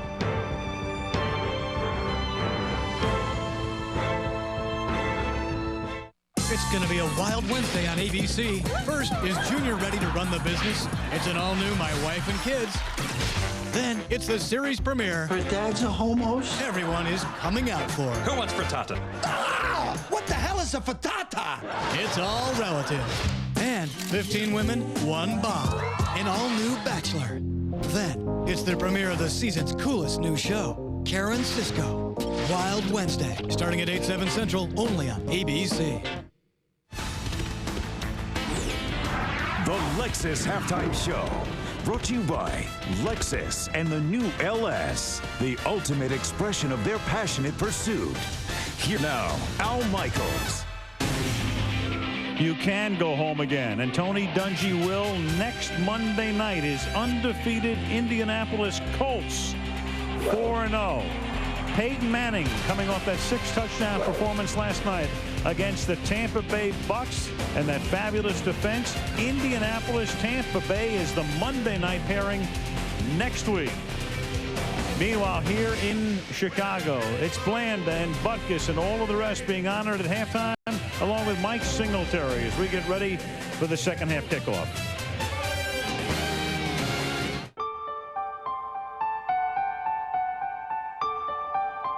Is it a marvel of engineering? A triumph of technology? Or a new benchmark of design? Yes. Introducing the new LS from Lexus.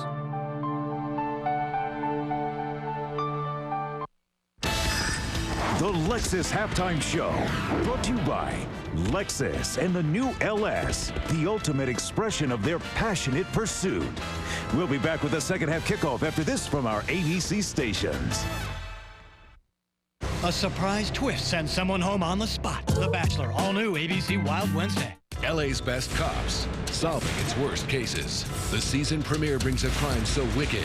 What kind of filthy animal would do this? Even these cops will lose it. The girl was tortured and burned to death. LA Dragnet premieres Saturday 10/9 Central on ABC. It's your last chance. Your last chance to get great savings on a 2003 Town & Country during Chrysler's minivan sell-down days. Like cash allowances up to $4,000 when you include an extra $500 from the Lord of the Rings The Two Towers DVD. And get 3.9% financing for 72 months through Chrysler Financial. Plus, put no money down and make no monthly payments till 2004. All that plus our powertrain limited warranty. So hurry in before the minivan sell-down ends and get the best values in America. See your auto owner's agent. They are people just like you.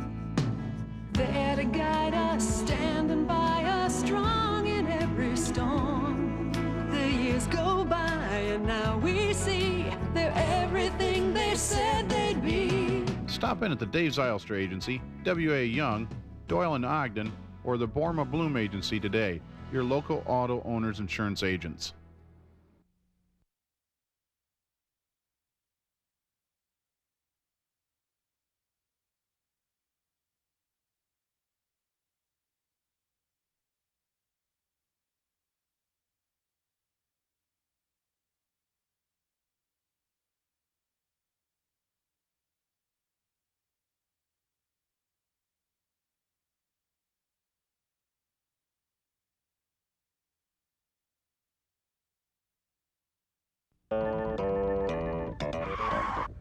I can get a large pepperoni pizza for just $5? Yeah, that's right. You can get a large hot and ready pepperoni pizza anytime for just $5. How about on Mondays? $5. Tuesday? $5. Wednesdays? Cinco de Enero. Thursday? One Lincoln. Fridays? I'll be right back. $5. Stop by Little Caesars for a large pepperoni pizza, just $5. No need to order. It's hot and ready every day. Value, value. National Pickle Day. $5. Chinese New Year. $5. Rhubarb Pie Day. Don't miss 13 on your sidelines, Friday nights at 11. Swing it, boys! Chicago, Chicago, the town that Brett Favre wished he could shut down. We'll have the time of our life. We'll watch Cordell run for his life in Chicago, the Bears' hometown. In Chicago, we're back, baby! Jim Belushi leading us into the second half here at the new Soldier Field. Capacity about the same, as I mentioned before, as the old Soldier Field, about 60,000. However, John, the revenue stream is slightly different. Yeah, the revenue stream will be a lot higher, but I think it's different people also. You know, I wonder how many of those people that were at old Soldier Field bought tickets here, or how many Nouveau people are here. This has a little Nouveau feel to me. At the 12-yard line now, Ahmad Merritt. Past the 30-yard line, gets a block, but there's a flag down. And then finally Longwell gets involved in the tackle at the end, but it looked like Dustin Lyman Number 89, the tight end, will be the recipient of this call from Jeff Triplett. There's flags all over the place. There's one down here and there's one out there. Maybe the one down here wasn't a flag.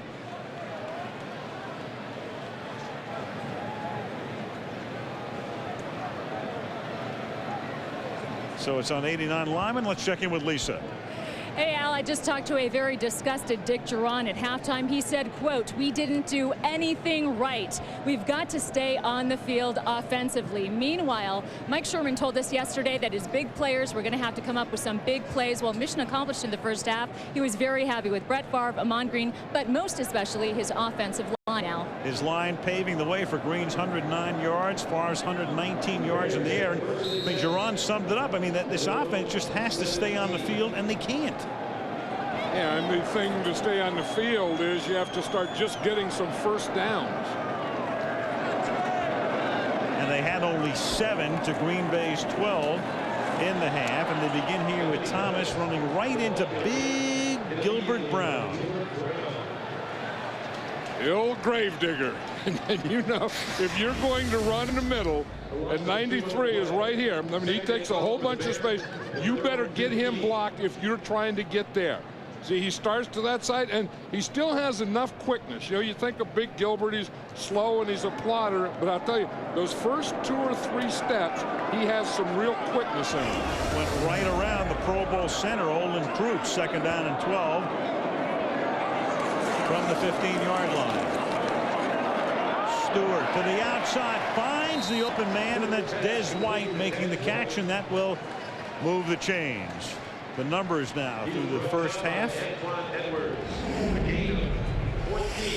Clearly Green Bay dominant, more than double the yardage. The Packers were the only turnover in the game that led to a Bears field goal, but the Bears limited to 2 Edinger field goals, and the Packers with 3 touchdowns, 2 on the ground by Green, and the other a pass over the middle to Henderson. That first half, this Packer defense really put the pressure on the Bear offense.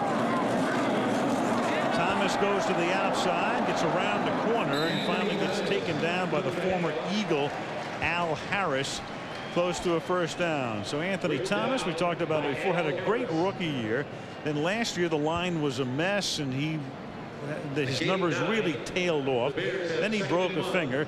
The question is Anthony Thomas a premier back or not? Well, you know, he's not now. I mean, I think if he were a premier back, he would be in there all the time, and that's what they need. I mean, this thing where, you know, they have 3 backs playing by committee, that's not the way to do it. I mean, if Anthony Thomas is one, he has to stay in there every down. He's only carried 6 times. Here goes 7, seeks the first down, gets it up at the 39-yard line.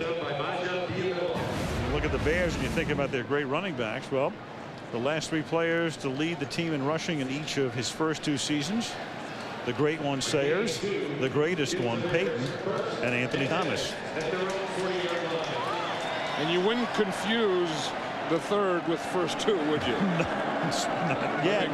Gale Sayers was just a great runner, and Walter Payton, when you think of everything a running back has to do, I think was the best that ever played. Great shot punched up by Drew Essertoff there, and it speaks to the new stadiums. As Stewart takes it up for a gain of 9. The boards in the new stadiums, Philadelphia comes to mind, and of course here, are gigantic, and coaches wind up looking at the boards as much as they do the field of play. Yeah, because of the thing, you know, do they want a challenge? So they're looking to play to see if the guy's inbounds, out of bounds, you know, what they did, what happened to their coverage. Did the guy come on a blitz? I mean, you can see all those kinds of things. In fact, some players say that they've watched, like Randy Moss claims that he will watch the Jumbotron to see when the quarterback throws a deep pass to him. We were going to show it to you a minute ago, but they were running some commercial up there. What else is new? And that's Anthony Thomas for a gain of 1. It'll be 3rd down and 1. You know, and that's one of the things that, you know, we talked about the Bears have to do is you have to, when things start going awry and starting to unravel on you, you have to pound the ball out. And that's probably what they talked about at halftime here. You know, we got to come out and pound on a little, wear that defense down a little, let our defense get fresh. Show the board and how big they are in Soldier Field on this sparkling night. Chicago, the biggest defensive line in the league, the heaviest anyway, listed weight. Last week we saw Denver with the lightest.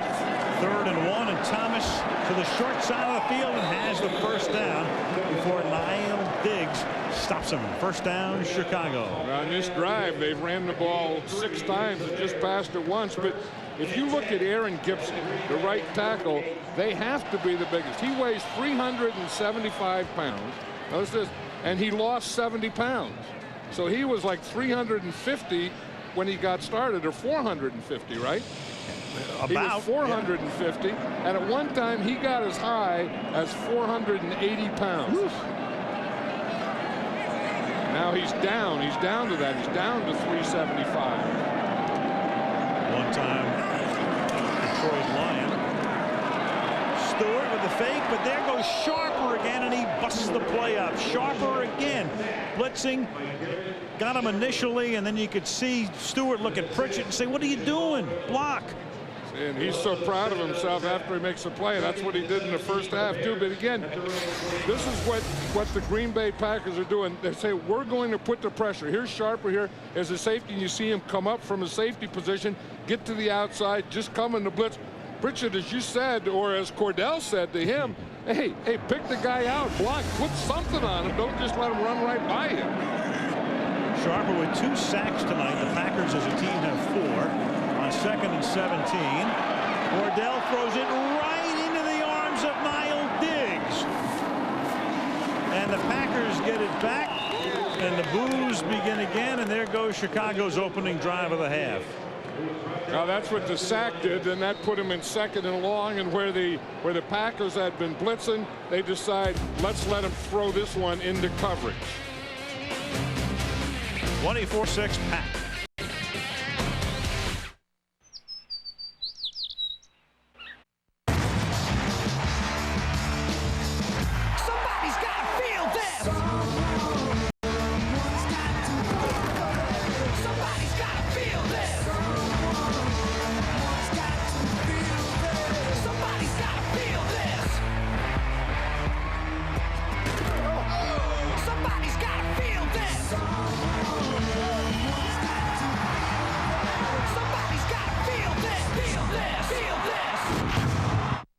For a good cop show Tuesday. Please open the door. USA Today says NYPD Blue is the best choice. An all-new Blue ABC Tuesday, 10/9 Central.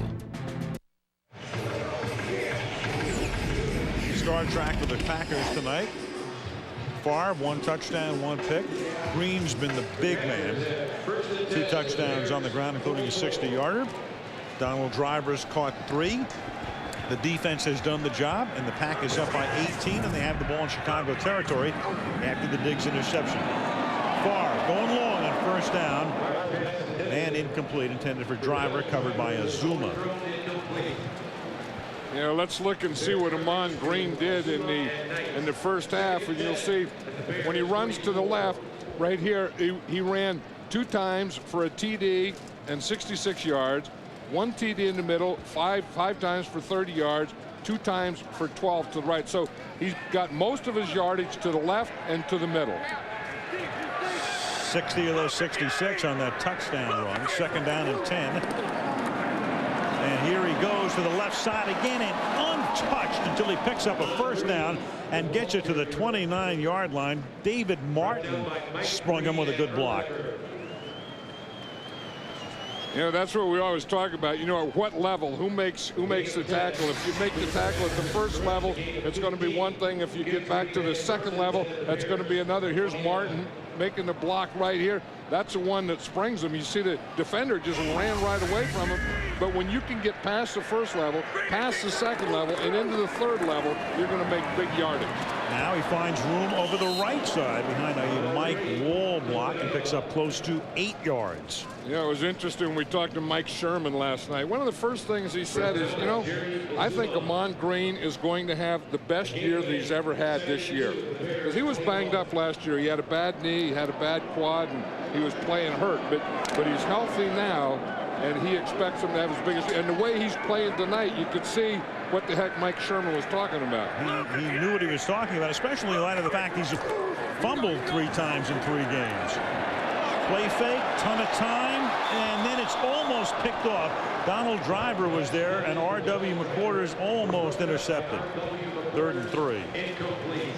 Yeah, we talk about Brett Favre and, and what the definition of open is, and if he likes a guy, and he likes Donald Driver, because he always talks about him, and this is a guy, he always works, he's tough, he'll go after the ball for you.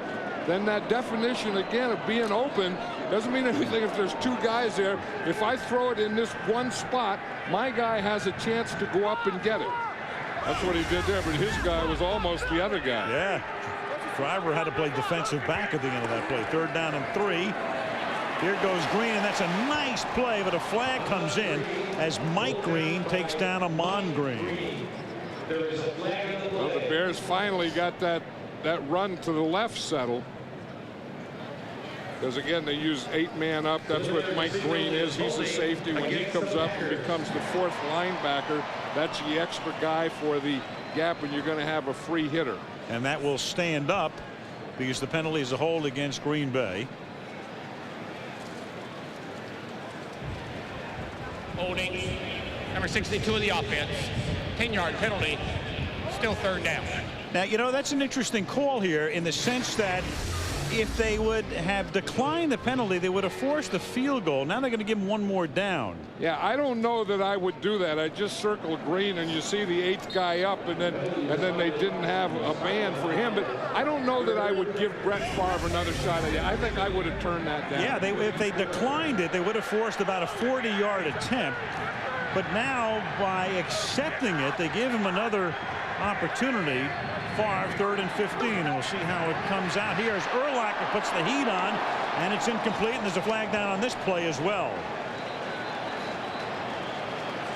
It was Urlacher and Mike Brown. One of the things this Bear defense is doing in the second half is getting their safeties up and involved. Now it's going to be another holding penalty against the Packers.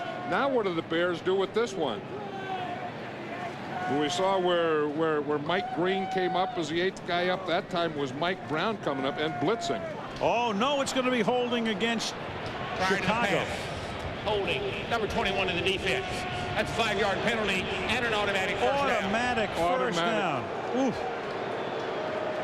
McQuarters flagged. Yep, and he's on Javon Walker. You see him, he's out here, right here. Here's Javon Walker. Again, they have the blitz coming.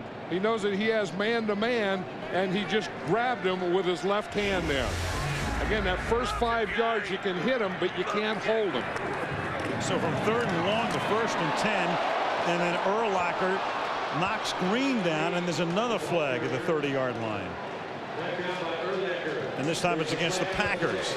That's the 3rd hold in a row, isn't it? 2 against the Packers and 1 against the Bears.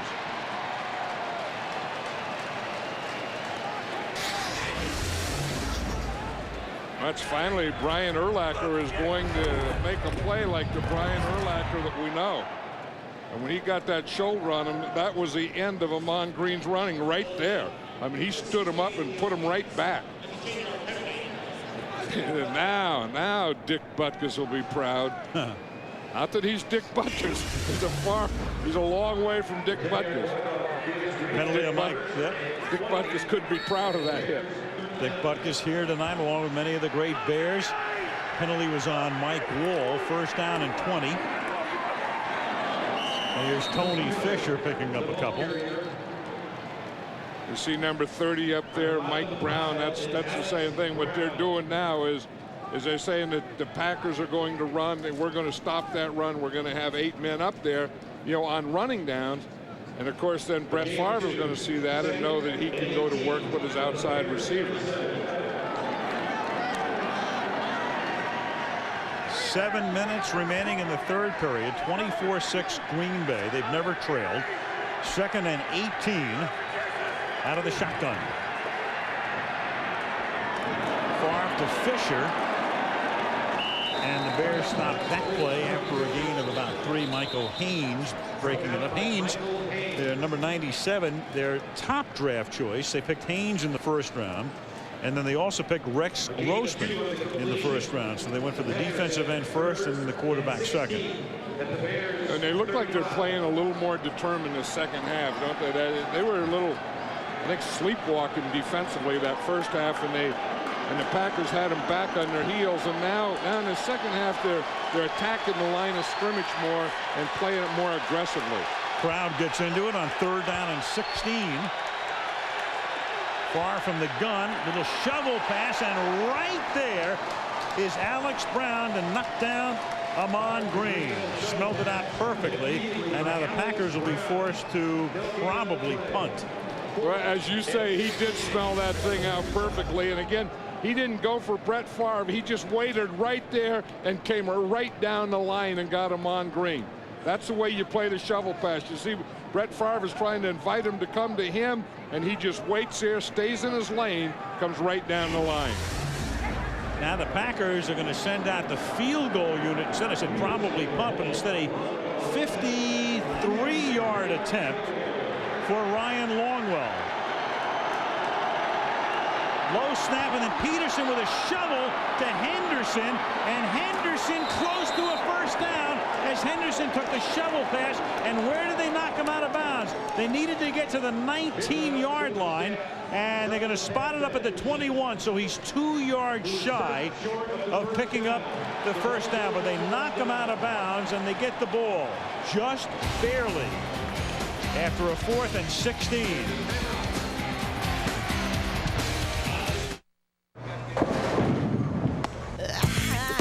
Here's the fun and the original ones. Dr. Pepper, Cindy Lauper. What? The taste of Dr. Pepper, the taste of originality, salutes individuality. Gives life high.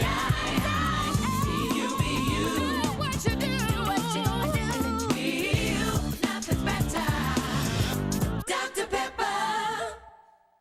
Okay, so we've picked out the TV, the surround sound, and you already have the DVD player. Right. Okay, so my home theater question to you is this. Do you have a movie where stuff blows up? It's all here. Circuit City has all your favorite DVDs, all at great low prices. And we're the first place to go for new releases every Tuesday. Stop by Circuit City this Tuesday and pick up Too Fast, Too Furious on DVD for just $15.99. Circuit City, we're with you. We need a car. A sports car. A wagon. Silver. And certified pre-owned. That one. Autotrader.com lets you compare 2.1 million new, used, and certified pre-owned cars to find the one you want. Oh, now we gotta sell our car. I need a car. Autotrader.com. Your car is waiting. This telecast is copyrighted by the NFL for the private use of our audience. Any other use of this telecast or of any pictures, descriptions, or accounts of the game without the NFL's consent is prohibited. A new season premiering this Saturday, 10 Eastern and Pacific, 9 Central and Mountain. LA Dragnet, 2 young cops join the team working for Joe Friday. LA Dragnet, Saturday, ABC. Ray Sherman to your right. Brett Favre going over the last series. And the Chicago Bears take over at the 21-yard line, first down. 18-point Packer lead. Cordell Stewart. Back to pass. And then White adjusts. Al Harris is going to say he pushed off. It doesn't matter because it's out of bounds. Go back to the fake right now. Yeah, it was kind of interesting. William Henderson, they only had 10 guys on the field. So he comes on late. See, and he's putting his chin strap on, trying to add confusion. And he's going to be the guy right here that gets the ball. Now he gets it. Now I'm not sure that he didn't get a first down. I mean, you don't know exactly where he stepped out of bounds, but it's where the ball is when he steps out of bounds. Very close. It's one of those plays that is challengeable, but probably wouldn't be overturned because of inconclusive evidence as Pritchett makes the catch. And during the commercial, and Sherman would have had all of that time to look at that play, but you can't, I mean, you can't tell in terms of the original call said he was out of bounds. In fact, they said he was out of bounds 2 yards before it. So to overturn that, it would have been about 50-1. Yeah, and I think it was a good call. I mean, not the official's call, but the play call by Mike Sherman that You know, it's really too far for your field goal, because if you get it blocked there or you miss, it goes to the spot, so you'd lose that. If you punt the ball into the end zone, it's going to come out to the 20 anyway. So if you're going to take a shot at a fake, it wasn't a good down and distance. It wasn't a good distance to do it, but it was a pretty good situation. 3rd and 7, and that's caught for his first down by David Terrell.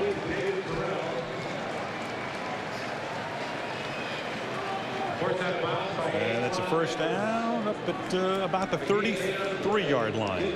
Cordell Stewart has something I've never seen him do before, or at least here in Chicago anyway, is he has a glove on his left hand. And I'm not exactly sure what that's all about. I remember one of the first guys to wear a glove on his right hand, I remember, was a Chicago Bear, Jim McMahon, remember? Right. And then he liked it so much, he started doing it all the time because he had a better grip and threw a better spiral. He was a trendsetter. Stewart, and shovels it back to the wideout, Des White. They work the field east-west and gained very little going north-south. Hannibal Navies makes the tackle. And that's what happens when you have a bye week. I think you tend to put in more of those things that don't have a chance in the NFL.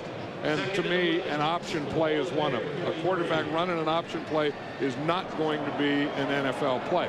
Now, a quarterback running a play-action pass, running a bootleg, those kinds of things, I think are good to get your quarterback to the edge. I don't think an option is an NFL play. Well, let's see what John Shoup sends in on 2nd down and 9 from the 33-yard line. He's going to run the option again. Keeps it. A lot more success this time, and a first down up to the 50. I guess that's it looks like an option, but it's really not an option. It looks like his ball all the way. Well, that one was. I mean, I think when, you know, one of the things you want to do is get Cordell Stewart to the edge. If you can get him to the edge on a bootleg, I like that better than this. But here you have a pulling lineman, and there's no option. This is just a quarterback run. It's a form of a quarterback sweep. And that makes a little more sense. But him coming down the line an option, you know, and flipping it out to the wide receiver doesn't make sense. And there is the man in waiting, Rex Grossman out of Florida. He was coached and recruited by Steve Spurrier until his last year. 1st and 10 from the 48-yard line. Stewart in traffic, throws in traffic, and hits Desmond White in the Green Bay territory to about the 42-yard line and close to a first down. You notice one thing that the Bear receivers, even when they catch a ball, they're not getting a lot of run after the catch because the ball's always just a little off or they're not runners. Wherever they catch the ball, they tend to either go out of bounds or go down right after they catch it. I mean, they got to get one of those things where they hit the guy on the run and let him run through this defense. Get him loose. You're exactly right. It's a lot of dink and dunk stuff and almost no yardage after the catch. It's a fake pitch by Stewart. He's going to take off. He gets by Baja Biamila and then finally gets tripped up at the 26-yard line by Nick Barnett. Just got him on a shoelace. And that's what Cordell Stewart has to do to get this offense going. He has to, you know, do it with his feet, just start to make things happen. And talking to Dick Duran last night, and he said, you know, when we got him, we knew that he could run, and we knew that he was fast, but he's even faster than we thought he was fast. And, you know, one advantage a quarterback has in running is he has the ball in his hands, and you can do what he did to Baja Biamila. You just fake it right at him. They'll always jump. Final minute of the period from the 27. Thomas fights his way to the 23. Tackled there by Gilbert Brown.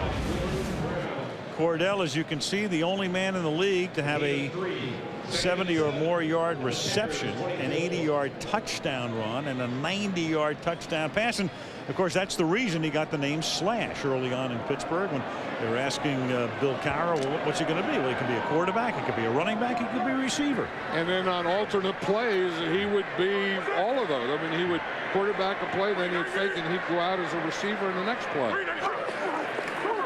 2nd and 7. Fake to Thomas, buying time. And then the pass is incomplete because the coverage is perfect by McKenzie on Booker. Stewart's pass intended for Marty Booker was incomplete. Third down and 7. You know, last week in Arizona, I felt that the Packer defense wore down in the second half. I know it was real hot and all those things. I'm feeling that they're wearing down a little in this second half. Yeah, you look at McKenzie's face right there. Breathing a lot harder. Late in the third. And that's what a few first downs and a quarterback running and making a few completions, that'll do it to you. It's been a drive of over 5 minutes, which is an error for the Chicago offense these days. 3rd and 7. And that pass is incomplete, intended for Terrell, so the drive bogs down. McKenzie with the coverage, and the field goal unit comes in. It would be about a 42-yard attempt coming up for Edinger here.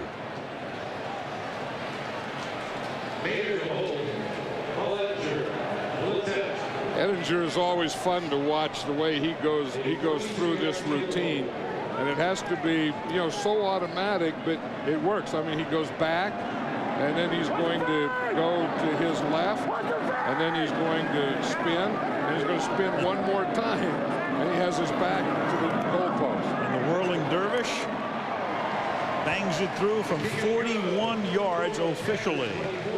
2 ticks left in the third. That makes it 24-9. Packers.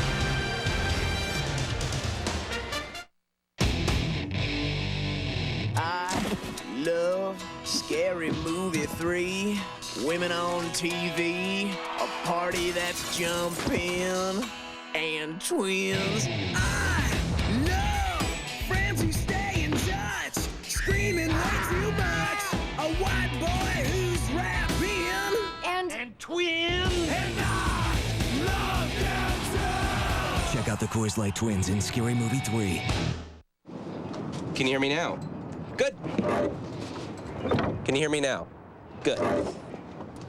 Can you hear me now? Good. Can you hear me now? Good. Can you hear me now? Good. To make the best national network even better, we'll do just about anything. Verizon Wireless. We never stop working for you.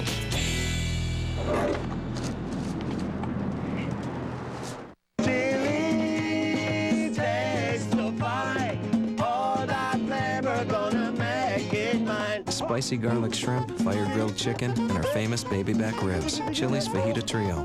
Want more flavor? Yeah. Tuesday. If you like rushing, clipping, and passing. I seen you checking her out, man. You'll love Too Fast, Too Furious. Own it Tuesday. From the producers of Frasier comes the outrageous comedy everyone will be screaming about. Even gay people must think you're gay. It's all relative. After My Wife and Kids, ABC Wednesday. From Chicago, Monday Night Football is being brought to you by Coors Light, the official beer sponsor of the NFL. Cold down easy. Intel Centrino Mobile Technology. McDonald's. And Autotrader.com. Sell your car fast on the ultimate automotive classified site. You know, one of the lines going around this week around the country, probably more than any other line, is I've been a Cubs fan all my life. Yep. The Cubbies doing it, winning a doubleheader against Pittsburgh on Saturday while the Astros lost. And they go to the playoffs against Atlanta tomorrow as Chapman takes it out to the 30-yard line, and that is the end of the third period, with Green Bay leading Chicago 24-9. And Monday Night Football continues after this message from our ABC stations. They may not be intimidated by Coach Gruden or our Super Bowl trophy or even our nasty defense. But our pirate ship, man, that thing will give anyone the willies. Colts, Bucks, next Monday night on ABC. Henry, 30 seconds to air. Woo! Oh.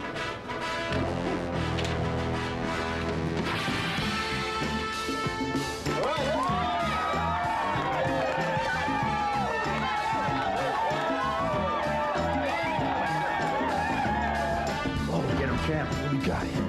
Henry Wofford, bringing it to every sportscast. Weeknights on WZZM 13 Sports. What are you doing? Roaming? Not roaming. See, John, use your wireless phone on this side of the line. Pay no roaming fees. What more could a customer ask for? Not even having to think about roaming fees? Do we think alike or what? Only Alltel lets you add national free-to-roam minutes to your local plan. And right now, connect the whole family with up to 5 phones for just 99 cents each and unlimited night and weekend minutes. See store for details. Taking the worry out of roaming? You got that right. Alltel. With Auto Owners Insurance, policies come with something extra. Real people. People who live in your hometown. Our independent agents will help you through the details of buying insurance or making a claim. While some insurance companies are no more than an 800 number and a voicemail menu, we're here to help in good times and in bad. Talk to your independent Auto Owners agent today. Stop by the Reuter Agency, the Dave Zylstra Agency, Lane and Reed Insurance Agency, or the Bilesman Naderveld Agency. WZZM 13 Sports Director Henry Wofford.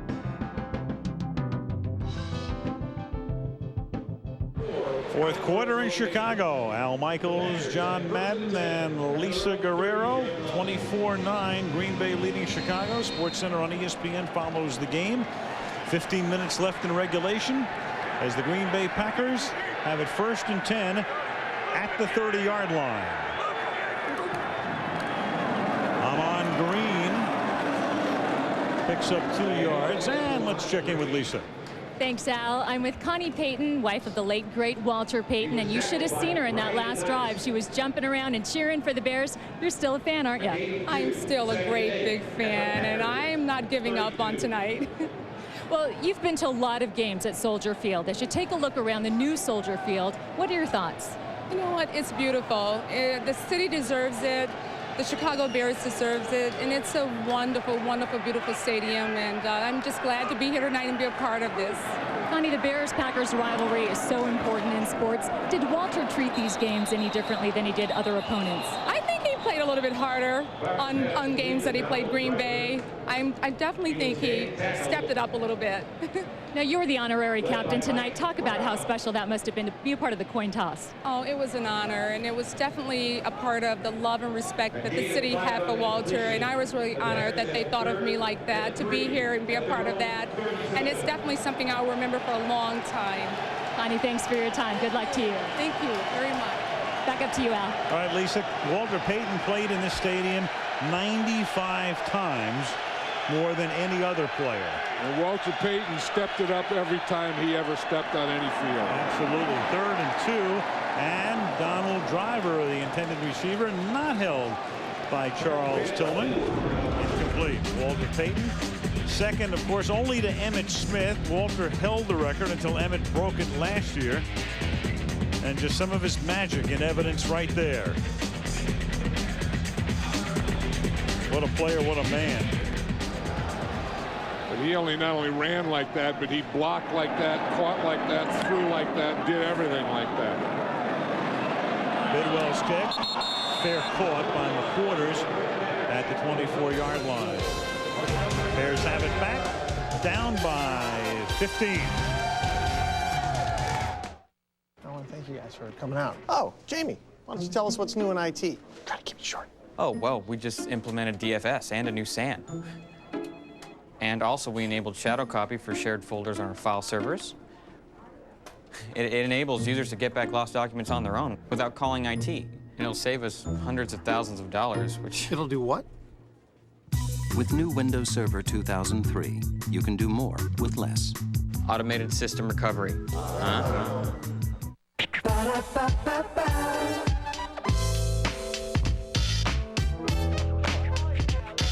I'm loving it. Is this the place to eat? Since I don't cook, I'll just rock to the beat. I'm loving it. At the end of the day, to relieve the stress, we add a little play. I'm loving it. Sometimes we have mishaps. You just overcome and adapt to setbacks. I'm loving it. You know you're my world. How could I mind love taps from my girl? I'm loving it. Move your feet, rock to the beat. Hungry for the music, gotta eat. I'm loving it, I'm loving it. No guts, no glory. Seems like I stumbled in the wrong territory. I'm loving it. Who's who'd want to mock me? Rough around the edges, a tad bit sloppy. I'm loving it. My card's way too clean. If only I could start this fine piece of machine. I'm loving it. McDonald's.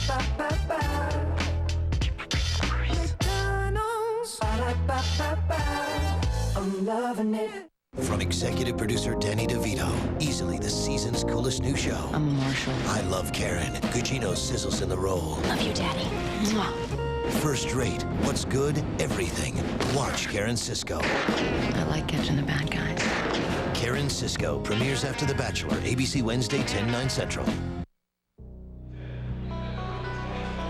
We're in Chicago. There's the statue of Michael Jordan outside United Center, and the music that used to accompany, with the lights down, the introduction of the Chicago Bulls during that fabulous run, as Anthony Thomas almost launched the fabulous run of his own before he was tripped up by Hannibal Navies. Well, Monday night at the mic at halftime, so here's the way you voted. Harrington killing Wiley, 87% to 13. So Harrington moves on to the next round. The pianist beats the rapper. I would, for what it's worth. Van Cliburn lives. I would think that a pianist would always beat a rapper. 2nd and 1. And there goes Thomas, and Thomas is out in front, chased by Al Harris, and Thomas will go all the way to the end zone. Touchdown. 67 yards.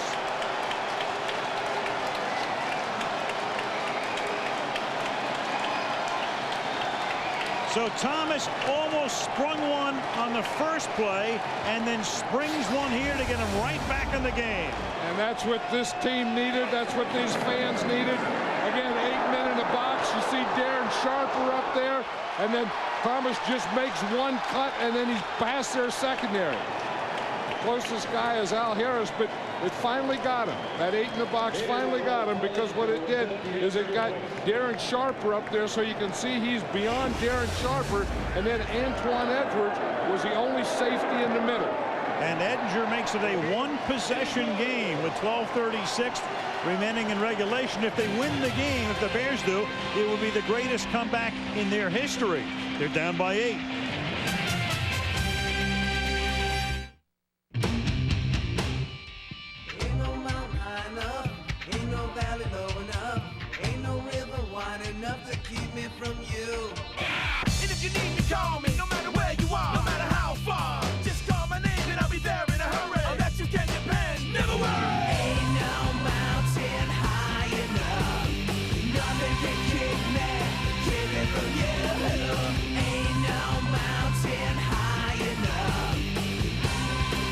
October 7th, The Italian Job. The film Us Weekly calls Full Throttle Entertainment will blow you away on DVD. Open your door! Buckle up, because once you hit play, the action won't stop. The Italian Job. Get even. Own it on DVD and video October 7th.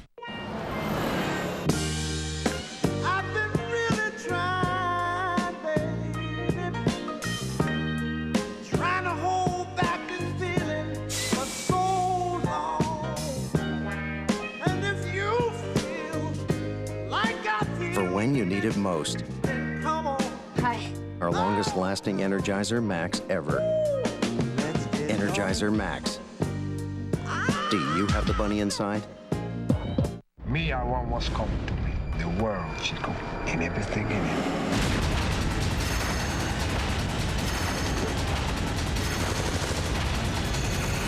Say hello to my little friend. Thursday night, 8 Eastern and Pacific and 7 Central and Mountain. Threat Matrix on ABC, the series that follows a team of people keeping America safe in today's world. Threat Matrix Thursday night on the American Broadcasting Company. Place is alive again. We mentioned that the Bears had never overcome a 21-point deficit. That's what they would be doing tonight. The biggest deficit they overcame was 20 at Tampa Bay in 1987, as the kick is fielded by Antonio Chapman at the 5-yard line, and Chapman up past the 30, taking a little air out of the crowd with a good run back to the 37. 12:29 remaining in the fourth quarter at the reopening of Soldier Field. Favre's team now up by just 8.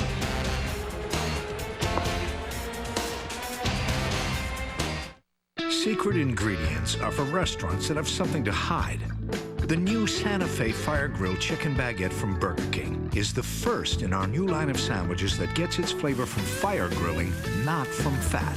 It's nothing but fire-grilled chicken, peppers, onions, and Southwest sauce made to order and served on fresh baguettes we bake around the clock in every restaurant. Only 5 grams of fat and only at Burger King. Come on over. The fire's ready.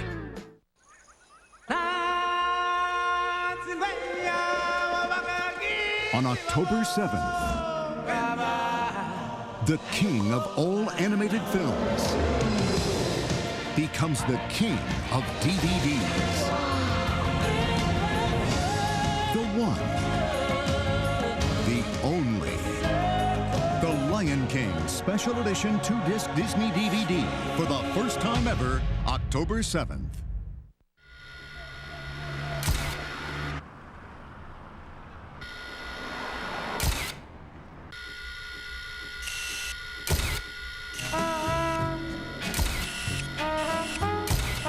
A feast for your eyes, your soul, and your right foot. Presenting the 245 horsepower V6 Nissan Altima.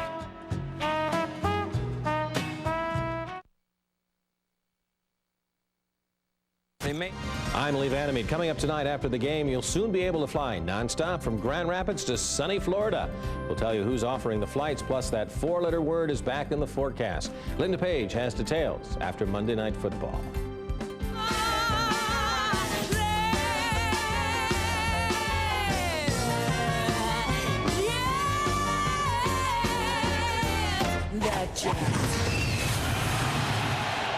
So we have a ball game with 12:29 left in the fourth, and Brett Favre's first play on this series is a pass caught by Javon Walker, who toe dances and pirouettes his way out of bounds as he picks up a first down and back to the Chicago touchdown. Yeah, if you look, we're talking about 8 in the box. Now watch Darren Sharper. He comes up here. Now Antoine Edwards has to get back. Now the good news is when you have 8 men up, you have the extra man line of scrimmage. The bad news is if you break through the 8 and you get right there, there's only one guy, and that was Antoine Edwards. So if you can break through that 8 men up, you can get a big, big play. 67 yards to give him 107 for the night. And they give it to Green, who's tackled by Urlacher after a gain of 4 as he gets to the 50. You know, and I think one of the things that the Bears may have learned in this second half is let's keep this guy in there. Let's not worry about, 3 backs and each back have a package. Let's put one guy in there and let him play. They've done that in the second half, and they're a lot more effective. Didn't do it in the first half. In fact, they had him in and out for the first 3 or 4 series, but now he's the guy. With 11.5 to go as Favre on 2nd and 6 to the outside to Henderson, who earlier scored a touchdown, and he reaches for what I believe is a first down at the 43-yard line. They'll spot it very close to the marker. Yeah, the Green Bay Packers are going back to that old West Coast offense, where the fullback is a big pass receiver, where you have 2 backs in the backfield, because seems the way football is going down. Even the Packers, they've gone to a lot of 1 back, 2 tight ends, 3 wide receivers. But when you have Henderson in there and you're using him as a pass receiver, and that's a lot like the old West Coast Bill Walsh offense. The spot is about a half-yard shy of the first. 3rd down short 1 from the 44. And they pick it up and a lot more as Green is inside the 20 and rolled down finally by Warwick Holdman inside the 15. Yeah, did you see what they did? They put an extra tackle in there. They put Kevin Berry, backup tackle, at tight end over on the right side, and they run right in behind him. See, they get the extra blocker over there. Here he is right here. So you have a tackle here and a tackle here and a tight end here. That's where the power is, and they're going to get right in behind Kevin Berry. See that block there? And that's the one that springs him. Turns a 3rd and 1 into a scoring chance at the 13-yard line. Amon Green after that 32-yard run. Green now with 167 yards tonight, averaging better than 10 yards per carry. Now, isn't it something, the NFL? We know that it's a passing game and you have to be able to pass. But if you can't run and stop the run, it's hard to win a championship. Coaches, I mean, since Lambeau, right? We have to run the ball. We have to run the ball. Barry's back in there now. Kevin Barry at the tight end position. They're in that same formation. 2 tackles over here on this side. This is where their power is. 2nd and 9. This time it's Fisher. Just inside the 10 he goes. And see what they tried to do. They tried to put the power to the right side and then run back with a lead by the fullback Henderson back to that weak side. Alex Brown is the shaken bear. 3rd and 6 when we come back.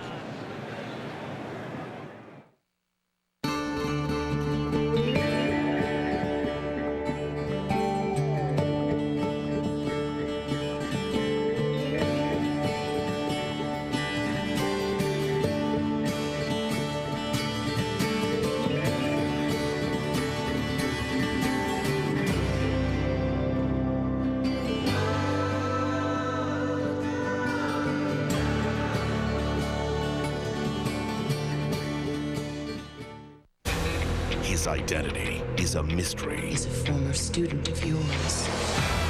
His whereabouts are unknown. Hello, Bill. But for the woman he betrayed, We put a bullet in her head, but her heart just kept on beating. the only way to get to him is to go through them. We have unfinished business. Kill Bill, a film by Quentin Tarantino. Rated R. In theaters October 10th. All phone jacks are alike. When you plug your computer into it, it takes you to the same internet. So why do others jack up the cost of internet access when Net Zero is only $9.95 a month? And now, with Net Zero High Speed, you can surf the web up to 5 times faster through the same phone jack. Stop waiting for expensive broadband cable or DSL. You can get Net Zero High Speed now for just $14.95 a month. Net Zero and Net Zero High Speed. Both available now at netzero.com. Do I like football? What do you think? Comedy rules with an all-new gym, 9/8 Central, ABC tomorrow. Following The Bachelor on Wednesday, premiere of Karen Cisco starring Carla Gugino on a Wednesday night, 10 Eastern and Pacific, 9 Central and Mountain, right here on ABC. It is 3rd down and 6 now. Brown went off under his own power from the 9-yard line. Fake to Green inside. Far, rolling, looking, Dunning, touchdown, Javon Walker. Sprinting to his right, giving Walker time to get free, and he's in for a 9-yard touchdown. Yep, and that's a play on 3rd down. They should be playing pass anyway, and this shouldn't be that effective because it's a bootleg. You see, he fakes to the left and he bootlegs out to the right, and he waits and he waits and he waits. He makes a little move in there, and when he made that move back to the left, that allowed Javon Walker to get open in the back of the end zone. Watch him here. You see Walker here? Because Brett Favre got a little time with that last move that made that possible. Beats McQuarters. Longwell for the point after the 320th touchdown of Favre's career.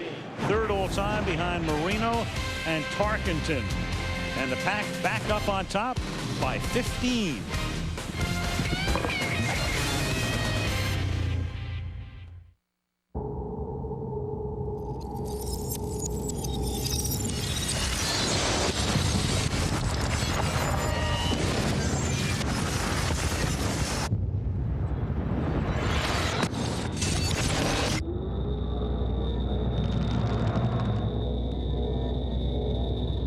In a roadside study, 1 in 3 reckless drivers who were tested for drugs tested positive for marijuana.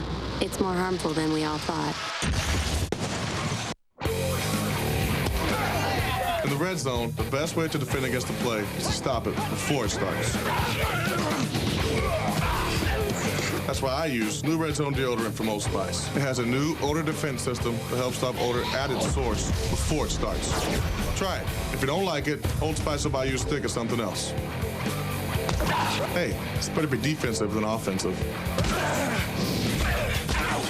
New Red Zone deodorant from Old Spice.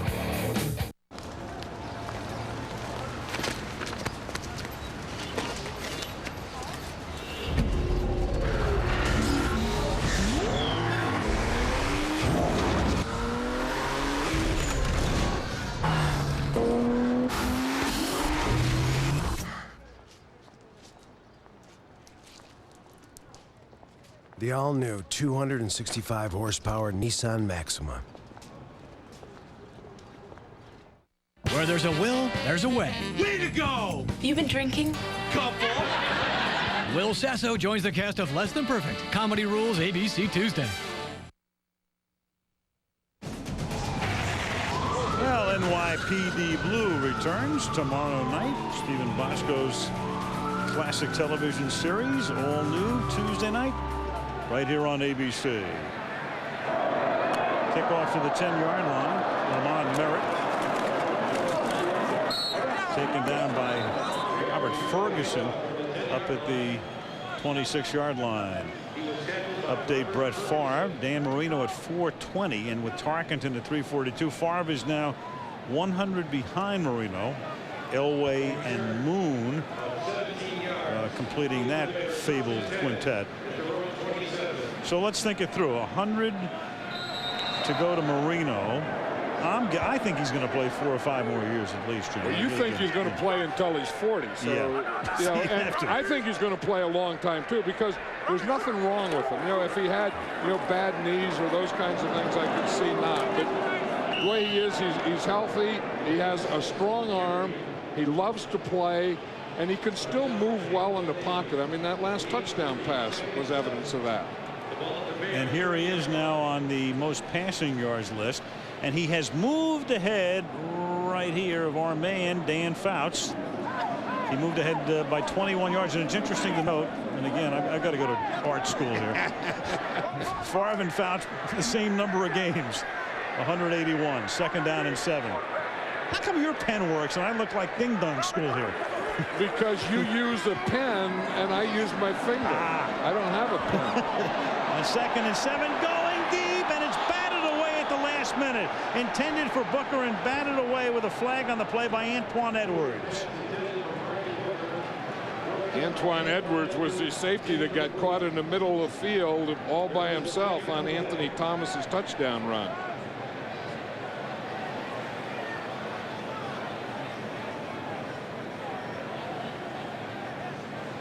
Jeff Triplett with the call. Personal foul, clipping, number 57, the offense. That'll be half the distance to the goal.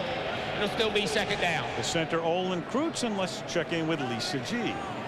Hey, Al, M. You guys were just speculating up in the booth about Brett Favre and when he may or may not retire. I went straight to an expert. I talked to his daughter, Brittany Favre, who, believe it or not, started high school this month. She thinks her dad is going to play for at least a few more years and then probably go on to coach. I asked Brett Favre about that yesterday, and he said he would love to coach fundamentals at the high school level, not the pros. Now, when I told Brett Favre that John Madden told me that coaches could be divided into 2 different categories, which one would he fall into? The first category, yellers versus whisperers, and the second category, visor wearers, baseball cap wearers, or bare headers. He said he would be a whispering baseball cap wearer. I don't buy it. What do you guys think? I don't think he's going into coaching. I mean, I think he'll finish his career and then he'll mow the lawn for a while and then he'll be in a booth. Yeah, and I think if he were to go into coaching, it wouldn't be fundamentals, because what Brett Favre does is not fundamentally strong, and it's not something you'd want to teach to someone else. And as far as being a whisperer, now, Dick Geron is a whisperer. I mean, he's a head coach who will whisper at you and can be effective. Brett Favre would not be a whisperer. He'd wear a cap, but he wouldn't be a whisperer. You think of Dick Geron, I mean, and the antithesis would be somebody like Mike Ditka. Now there was the anti-whisperer. Yeah. I mean, he was a bareheaded yeller. Tom Landry was a hat-wearing whisperer. 3rd and 24. Now the Bears have to take a timeout. The crowd really loves that.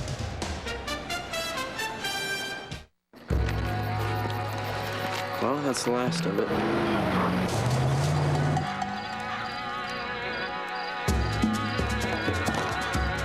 The original rugged Nissan Pathfinder, and coming soon, the new full-size Pathfinder Armada.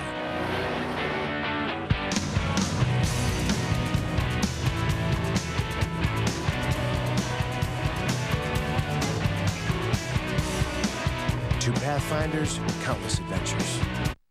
Okay, I'm on. How do I get started? Do you know the way to use eBay? Millions of people do, so why not you? Let's start today. eBay is so very easy. Put a few bucks down, your cash goes far. Buy a thing, maybe two, maybe even a car. Do you know the way to use eBay? Okay. Wow. Somebody's letting go today. It's okay. I had Subway for lunch. Subway, delicious low-fat sandwiches, so you can feel good about being good and okay about being bad.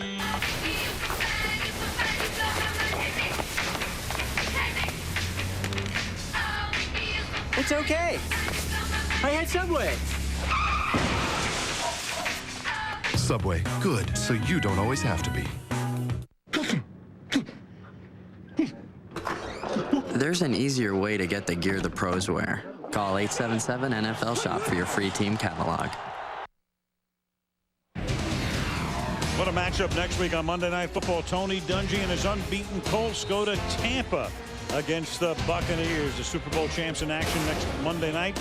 Sunday's ESPN matchup. The Cleveland Browns go to Pittsburgh to take on the Steelers. John, we're in Chicago. I'm giving this place 2 thumbs up in honor of Siskel and Ebert. Yeah, I agree with you. I mean, I think it's all about the field and the experience, and I think it's close to perfect. Well, imperfect is Cordell Stewart here on a 3rd and 24. The safety blitz does him, and again as Marcus Anderson gets there first. Well, and they've been doing that the whole game. I mean, that's what the Packers did. They said, we're going to come out here. We're going to use some 3-man line, some 4-man line, but we're going to use a whole slew of blitz. And what they do, you see they brought 4 from that backside, so they had an extra rusher on their left or the right side of the Bears offense. And they've been swarming Cordell Stewart all night. I mean, if they got that free rusher in there, he hasn't had a chance. And Bauju is at the bottom of the pile, and there's an injury timeout here. So what they try to do here, as you can see, is keep the tradition intact. They left up some of the stonework from this place, which was opened in 1924. Kept the colonnades. There they are on the lake side portion of the edifice, and then on the other side, both east and west. And it's the way they've done it. You know, it's an interesting concept. They built the new stadium within the confines of the old stadium. And this place, John, at one point, I mean, they just kept expanding it and expanding it. It could hold about 120,000 people. And over 100,000 people saw that Dempsey-Tunney fight. And then they kept making it smaller and smaller after they expanded and expanded. And then it just kind of wore out. I mean, I like tradition and history and keeping fields the way they are, but they needed something new in this place at this time. Maynard's punt out of bounds at the 46. 7:07 remaining in regulation. 31-16 Green Bay. No matter where life takes you, Verizon Wireless lets you stay in touch anytime. Hurry and get unlimited, that's right, unlimited night and weekend minutes to use coast to coast when on the America's Choice Network. Act now and you can save big on a great selection of cool Motorola phones. So you can keep up with friends, family, and everyone in between. Verizon Wireless, we never stop working for you. Can you hear me now? Good. The new Sonic Air Elite by Philips. With patented sonic technology, its bristle tips move 3 times faster for a deep cleaning experience unlike any other. For whiter teeth and healthier gums, stop brushing. Start Sonic Air. Go! Tuesday. Let's see what this thing can do. Too fast. Show me something. Too furious. Too loaded with hours of hot DVD extras. Experience the action again and again. Own Too Fast, Too Furious Tuesday. What you seeing didn't start with LL today. Take it from me. Run DMC paved the way with Jam Master J. The KINGs. Run D and Dr. Pepper. That's originality. The taste of Dr. Pepper. Dr. Pepper. The taste of originality. Salutes individuality. Individual. Gives life personality. Be you. Do what you do. Be you. Be you. Nothing better than Dr. Pepper. Run DMC and Jam. Dr. Pepper. The group dates begin on an all-new bachelor, but a surprise twist sends one woman home on the spot. You have a decision to make right now. All new 9/8 Central ABC Wild Wednesday. There's a man who came in from Hawaii. I'll bet you that's an Olin Kreutz fan. No question about that. That, believe it or not, that's a plane, not a blimp. That baby's going about 9 miles an hour, providing the Phoenix tonight from the 46-yard line. Amon Green gets to the 50-yard line. Yeah. Let me just show you something here. See, this is the thing that you use. Right. You know, and try and do that. You don't need, all you have to do if you have, you know, like one good finger is you just use your finger like this, see? And it just goes like that, and you put it here like this, you see? And then you can make perfect circles like that. But what if I blocked you? I can't do this. Only my pen works. Well, here, try it here. Try it here. Okay. So just come over there. There you go. See, there. Okay. Yeah. See how easy it is? Sure. Yeah. Okay, I'm sorry. And now when you're done, you just go clear and it's all done. So, again, you have whisperers and yellers, and you have finger guys, and you have pen guys. And crayon guys. Who would have thought? You can't do that on here. No, it's that. Now we've got this figured out. Next week. Yeah. Increasing the budget. Yeah, because if you could do that, then all you have to do here, but you can lean over here. We used to be able to do it over there on that one. That was when it was real big time. At one time, we could do it right here. Well, the circle. There you go. Go ahead. No, I can't do well. Wait a second. Yes, you can. Just go over there. there. Go over here. There you go. Yeah. Hey, how's that? Now you're talking. Okay. Who would have thought? Favre on 3rd and 2. Against the grain, throws, and that's caught by Bubba Franks, and he picks up a first down as he's out of bounds in Chicago territory, taken out by Mike Green. Yeah. And you know that bootleg is still working. And again, it was like last week with Jake Plummer. You start and you get the run going, and then they all react to the run, and you see Bubba Franks just get in right behind him. You wonder how in the heck can the bootleg still be working this late in the game? It's because Amon Green is still a threat late in the game. And the Packers have run up 377 yards on the Bears tonight on their way to a 400-yard night. 1st and 10. Green again, and Green is going to come close to 200 yards tonight. Amon has now carried the ball 18 times for 176 yards. You know, and you talk about guys that don't look like they did a year ago. He looks a lot better than he did a year ago. He looks fresher now. I mean, he looks like he has his quickness back, he has his power back, and those kind of things. Last year, as I said earlier, he got through the season and he had an average year, but he kind of limped through the average year. Several injuries. Never played fully healthy, and a career high tonight. 2nd and 6 from the 18-yard line. We'll try to add some more. Bangs off his own man, and no gain, maybe a loss of 1 to the 18-yard line. And Chicago will now take a timeout to conserve some clock here prior to a 3rd down play. And you say, what did Amon Green do tonight? Well, let's look and remember. And again, it's with quickness, it's with moves, it's with power, it's with speed. I mean, he has it all. And again, but it starts with good blocking. The offensive line of the Packers have done a good job to get him to that 2nd and 3rd level all night. So over the past 3 seasons plus a month, most yards from scrimmage, and that's surprising. I mean, Amon Green 2nd only to Falk, with Priest Holmes right there. Ricky Williams as well. You don't think of the Packers in those terms, especially since most of that yardage will come on the ground. But that's when they're the best. I mean, that's when Brett Favre is the best, when he can get a running game going, and then he can go play action pass and bootleg off that running game. That's when Peyton Manning's the best. I mean, that's when Jake Plummer, if he's going to do it at Denver, that's when he's going to be the best.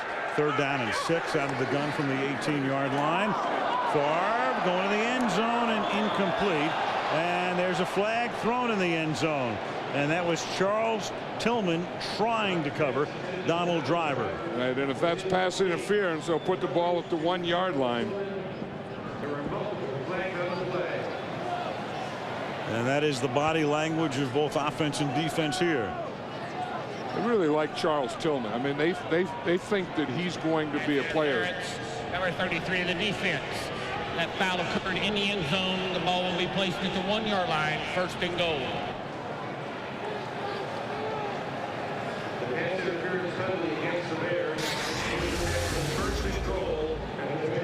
You see Charles Tillman here. You see, if he looks in, he would have been okay. I think that he made contact when he was looking to his right. But that's a little picky, I think. I don't know that that's not pretty good coverage. I think you have to allow a corner that where they can't play. I mean, if they can't do that, it's very, very tough to play in this league. Come up in a power set now on 1st and goal. And leave it to Favre to throw into the end zone to a wide open Bubba Franks for the touchdown. Yeah, you would think you'd put 3 guys on Bubba Franks. I mean, Bubba Franks doesn't catch a lot of passes when they're in their own area. He doesn't catch a lot of passes in the middle of the field.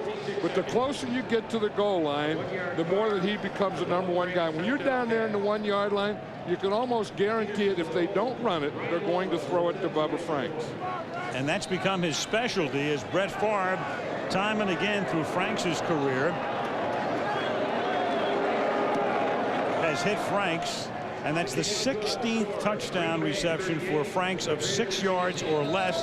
Helps set up by that formation as they come up in a power I and then throw the ball, and nobody within 10 yards of Franks. And of course, when you get 1st and 1 at the goal line, it's easy to call plays. I mean, if you call a run, you have a good chance to score. If you go play action pass, and here's the power you're talking about. Here's Bubba Franks right here. He's going to run the pattern, but if you get that in there, they have to sell out on defense when you're in the 1-yard line.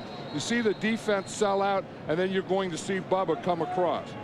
See, everyone is playing run. Everyone has sold out. There is no one on that back line to guard Bubba Franks. Nice play drawn up by the offensive coordinator, Tom Rossley, sending all 3 of the backs to the left and having Franks slice across for 6. You see, even when Brett Favre could just stand back there and throw it, he had to give a little jump pass, didn't he? That's Brett Favre. Little jump pass. You say, what happened to a lot of things that quarterbacks don't do anymore that are passe, like jump pass? Brett Favre still does it. And he'll hand off on a running play, and then he'll go back and he'll fake a jump pass.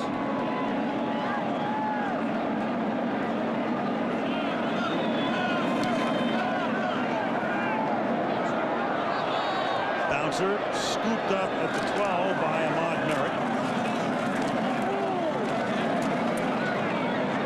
Tackled up at the 33-yard line. Monday Night Football from Chicago, being brought to you by Dr. Pepper and your local Dr. Pepper bottler. Be you, nothing's better, Dr. Pepper. Nissan and your Nissan dealer. And Verizon Wireless. Aerial coverage provided tonight by Budweiser, King of Beers. Sears Tower. The tower's atop the Sears Tower right there. Dusty Baker guiding his Chicago Cubs into the playoffs. They play Atlanta tomorrow night in the division series. Dusty's had a couple of good years, hasn't he? Boy. A year ago with the Giants, he's in the World Series, comes to the Cubs in the playoffs. In the playoffs, and of course, this pennant-starved town.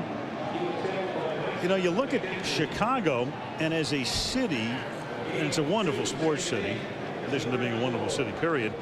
But, you know, the Bulls, there it is, 6 titles in 8 years.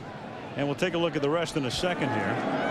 Stewart throws, and that's caught up at the 40-yard line by David Terrell. But the Bears have one title in 39 years, the 85 Bears. The Blackhawks have not won the Stanley Cup since 61, longest of anybody in the NHL. And the White Sox last won a World Series title in 1917. And then, of course, primary honors go to your Chicago Cubs, who have not won a World Championship since 1908.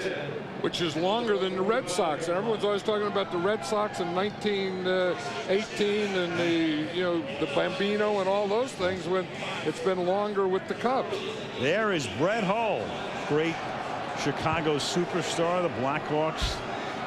Bobby Hull, of course, with the Blackhawks. Brett Hull and Chris Chelios is there on the left as well. I think they're in the Green Bay sideline, aren't they? I'm sorry, John? Aren't they on the Green Bay side? Yeah. They're on the Green Bay sideline. They're just trying to get on the field. And How am I doing? I thought Brett was let Bobby. him on the field. Well, Brett's growing that beard. I thought he looked like Bobby for a second. Was that Paul Coffey? No, who was that? We'll have to find out. 4th and 2 at the 40. I'll tell you one thing, they're tough guys. You know, that's the problem with hockey. I'll tell you in a second. Flag. They wear those masks. You can't tell who's who in hockey. I love hockey as much as anybody, but it's not like any other sport in the sense that you don't get to see the guy's face. Well, do they wear the mask to protect the face or to hide the ugly? Pass interference. Defense, number 31. Because most of those guys don't have any teeth. Right. You know, and their noses are all crooked. So, you know, that sometime they didn't wear a mask, and then they put the mask on when it was too late. Well, Chelios, I look at Chris Chelios. Chris was the captain of the U.S. Olympic hockey team in 1984 in Sarajevo, Yugoslavia.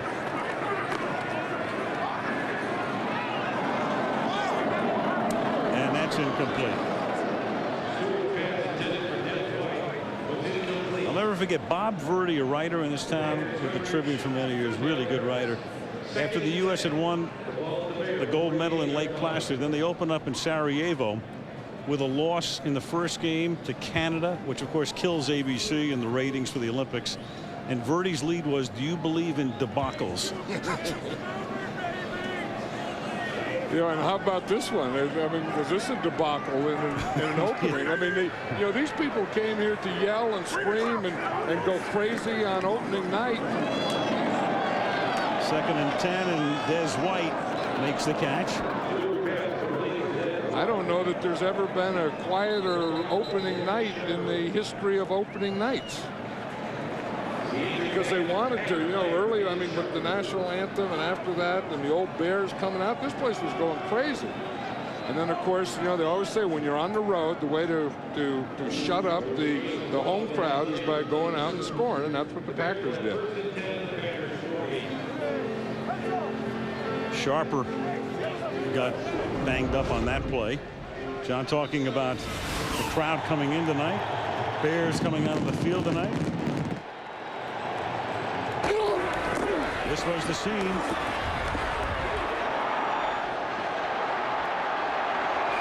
But then Brett Favre knows how to still a crowd. Yeah, but I mean, it went from, you know, yelling and screaming and hoopla and everyone happy to some boos. You know, as you said, a cascade of boos to just kind of quiet, like this guy right here, old Guido. And for the 10th year in a row, Brett Favre will have come to Illinois and defeated the Bears, barring some sort of miracle here. And that is not caught by David Terrell. Late whistle, incomplete. Michael Hawthorne picked the ball up, but after the play had been blown dead.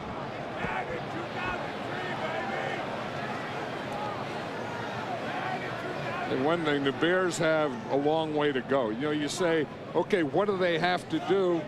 And then I think the next question after what they have to do is, where do they start? I mean, it can't always be quarterback. I mean, you need running back, you need the offensive line, you need defensive line, you need guys to protect Urlacher, you need another linebacker. I mean, there's so many things that this Bear team needs that the question is, and they're paying a lot of money to a lot of guys who really aren't performing well. The field is it is a catch. And the receiver's down by contact at that spot. All right, so that's the call. Not an incomplete pass. Again, a look. Yeah, he did catch that, and then he was down. Yeah. It's both feet down. Yep. Has control of it and loses it when he hits the ground. Mike McKenzie with the coverage. 1st and 10 at the 30-yard line. 2.5 to go. Green Bay trying to get to 2-2. This would send the Bears to 0-3. Incomplete. Intended for Terrell. You know, John, I get the feeling, and there's a, you know what happened here? The challenge flag was thrown. You saw the red flag come in, but did it come after the snap is the question. It came in after the snap. The replay challenge that occurred. Be 2nd down. So what was happening there is that the guys upstairs, the assistant coaches, were looking at the replay that you saw, told Sherman, let's challenge it, but the flag comes out after the snap. Too late. Take a look. There it is. And the ball snapped, and here's the flag right here. And that was too late, but the ruling was down by contact anyway, wasn't it? Right. Here's Terrell, and he'll get out of bounds. Close to a 1st down. John, talking about the Bears, you know what I think has partially done them in?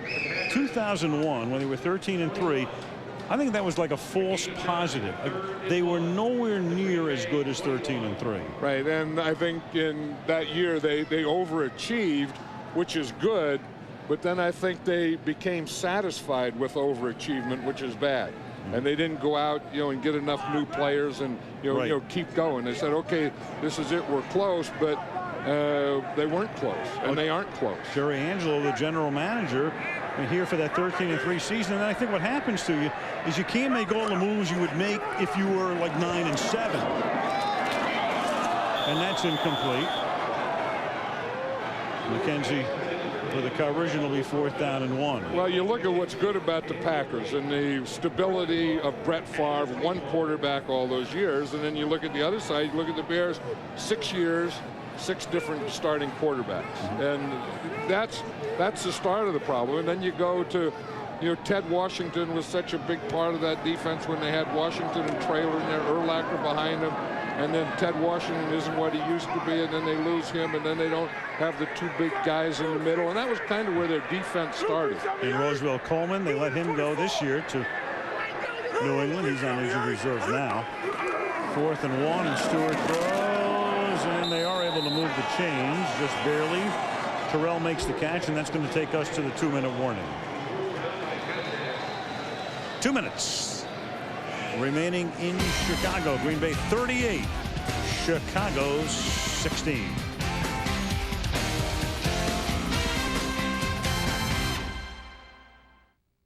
Donald Driver is an active United Way volunteer, especially in a program that brings pets to seniors. Hey, son, how you doing? It doesn't matter that he's a Packer in a Packer-crazy town. Look, it's Nitsky. What matters is that everyone feels good about themselves. Now, I used to have 15 cats. Bart, after Bart Starr. Vince, after Coach Lombardi. How about Donald?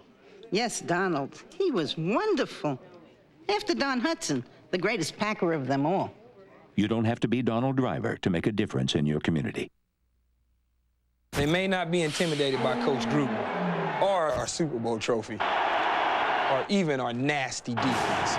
But our pirate ship, man, that thing will give anyone the willies. Colts, Bucks, next Monday night on ABC. John Madden's insight into the game and more at allmadden.com. That's at ESPN.com, NFL.com. Top 12 teams each week in the power poll. And a reminder that after the game, stay tuned for the autotrader.com post-game show. So I got to clean up my hockey mess. It's Brett Hull, not Bobby. Chris Chelios, they're both playing with Detroit. I thought it was Paul Coffey. I'm sorry, Paul. That's their agent. So, apart from that, how am I doing? And I you know how much I love hockey player. Yeah, I do. And you go to all the games. I do. I go to the Kings games all the time. Horse trailer player of the game. Well, let's see. Last week we had Jake the Snake. And tonight, John, what do you think? We have to go to a running back for sure. And I think that's the place to go. I mean, there's some guys who get everything started, and without them, you don't know what would be. And to me, it has to be Amon Green. Yep. I mean, the game that he had, he was close to perfect tonight. I'd rather be Green. 19 carries, 176 yards, 2 touchdowns, including the first ever in this new ballpark. And that's caught by Booker on a slant, and Marty reaches into the end zone. And did he have possession? Because there's no whistle yet, and Green Bay's Harris may have recovered. As he reached across, the question is, with no whistle, did he get in? Are they going to say no, he was down inside the 1? At least the side judge is saying it, and here comes the conference. Well, someone's spotting the ball right there. And if there's going to be a challenge, this would have to be a booth challenge. The ruling on the field is the runner is down by contact short of the goal line. First and goal. He's down by contact. Again, you're out of, well, you can't challenge in the final 2 minutes. This would have to be initiated from the gang upstairs. He's trying to retreats. The ball is coming loose. Oh, I don't know about that. I mean, it looks like he has a ball in his hand, and it goes over, it breaks the plane, or it's coming out as it breaks the plane. Sure is. If it's ruled down by contact, and it was a late rule because there was no whistle and no stoppage of play. And he's not down yet. See, because a knee counts, but a hand doesn't. See, your hand being down doesn't count as down. Then when the knees go down, that's when you're down. And the ball is coming out as his knees go down. So replay is out of it. They can't rule anything differently from upstairs, because if you say down by contact, which they did after the play about 11 seconds afterwards, and that's of course what Mike Sherman is now saying as well, then you can't challenge that, the down by contact. Exactly. That's the other one he threw the red flag on. That was also a down by contact. But you know, even though you can't challenge it, I don't know that that was the right call, though. I know you can't challenge it, but I don't know that the officials made the right call by saying that he was down there at that point by contact. It looks like they made the wrong call. It looked like it could have been overturned.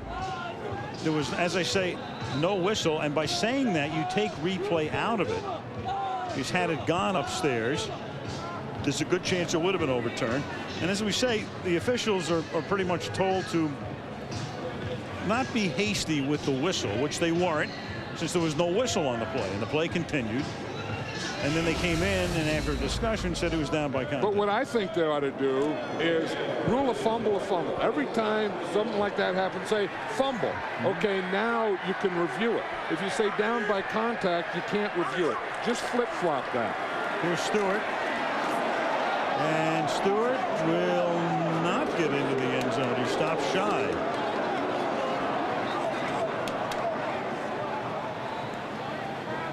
You know, that's the old thing that you think that you can run down there in the goal line as the option play. They're going with no huddle here, but that was just kind of a lead. They just tried to lead him on a sweep.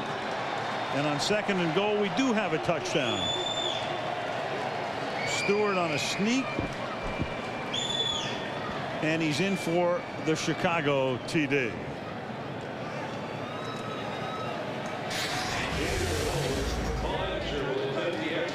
This isn't a bad thing to do either. You know, you invite them and then you have a little delay. You see what he does?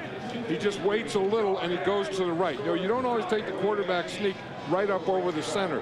You'd like to go right or left, find a bubble, and he felt a little crease or bubble to his right side. Edinger's extra point is good, and that makes the lead 15.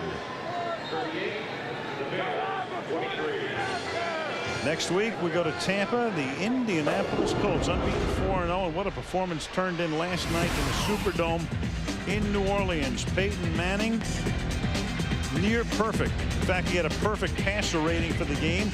6 touchdowns, 3 to Marvin Harrison. Colts win 55-21. Tony Dungy takes that ball club into Tampa next week. What a night that's going to be. You know, you were talking about power ratings, and And I wonder if those teams wouldn't be 1-2. I mean, if Tampa Bay, and right now as we sit here on this Monday night, if those aren't the two teams in any power rating. I would think in some polls that what would mitigate against Tampa as being ranked 1-2 would be the fact that they have lost the game. Yeah, and then you have the Kansas Cities out there that are undefeated. You have Minnesota and those teams. But I think Tampa Bay is the best team in the NFL. I wouldn't dispute that right now, even though there are unbeaten teams. Kansas City and Denver, both unbeaten. In fact, those two teams play next week. Seattle will go to Green Bay. Mike Holmgren making another visit to Green Bay. That'll be an exciting game. And, you know, the job Vermeil has done in Kansas City. You know, Dick, we talked about this last week. Right, and Minnesota, I mean, you know, and we talked about Randy Moss and what a threat he is and how he changes every game. Onside kick.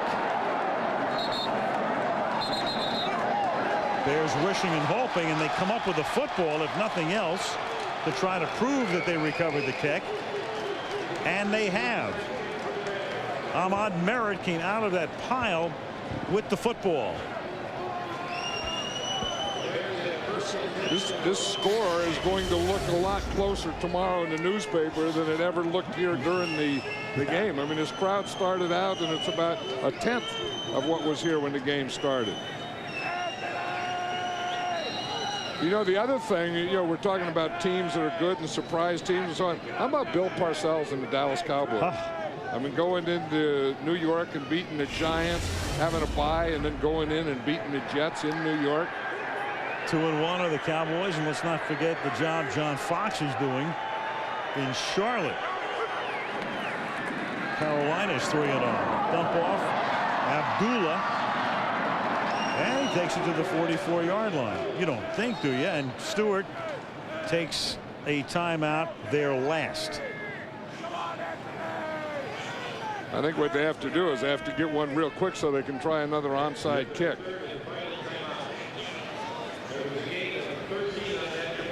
Well, they open up the new Soldier Field. Dick Butkus here tonight. George Blanda said to say hi, John. He'd like to play with you again.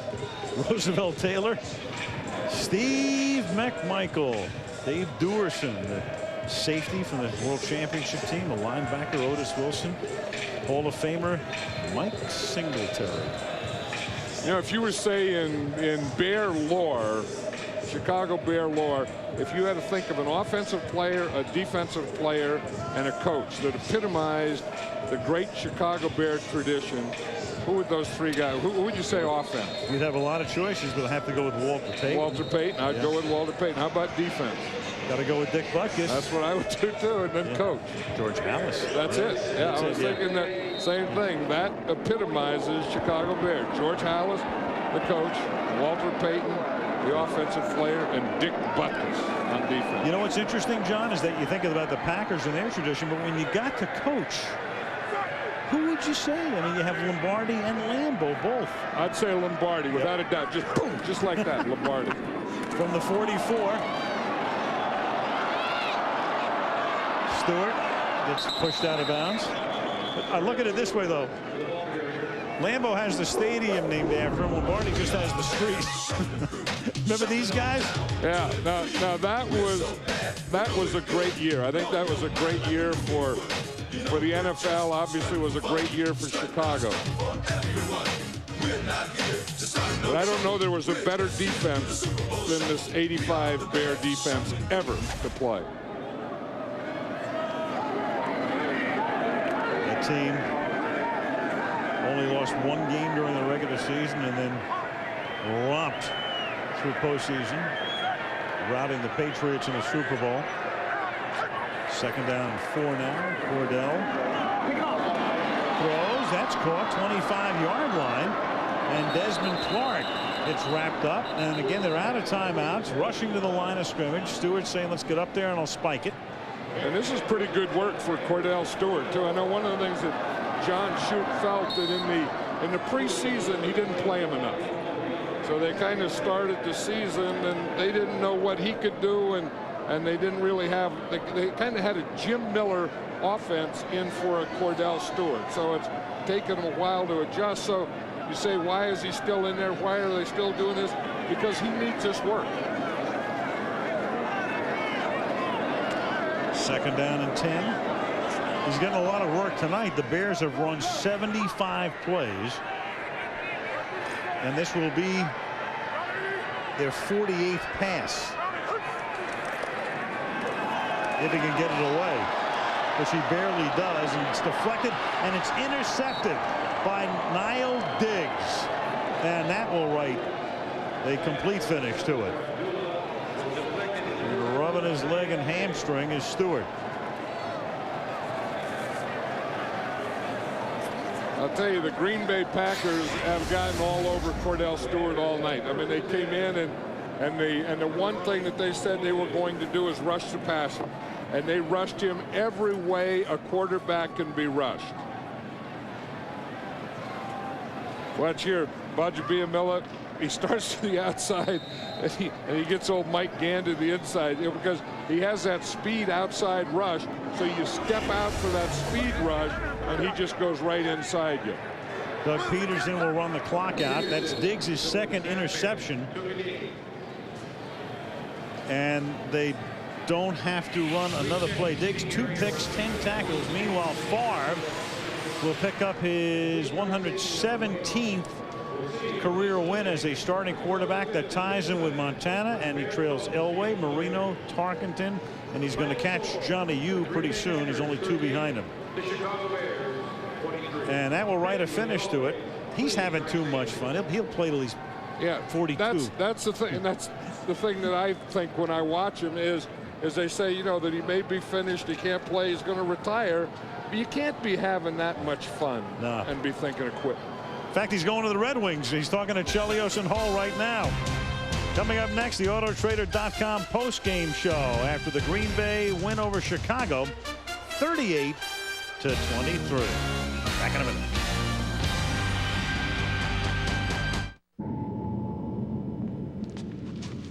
I need a car.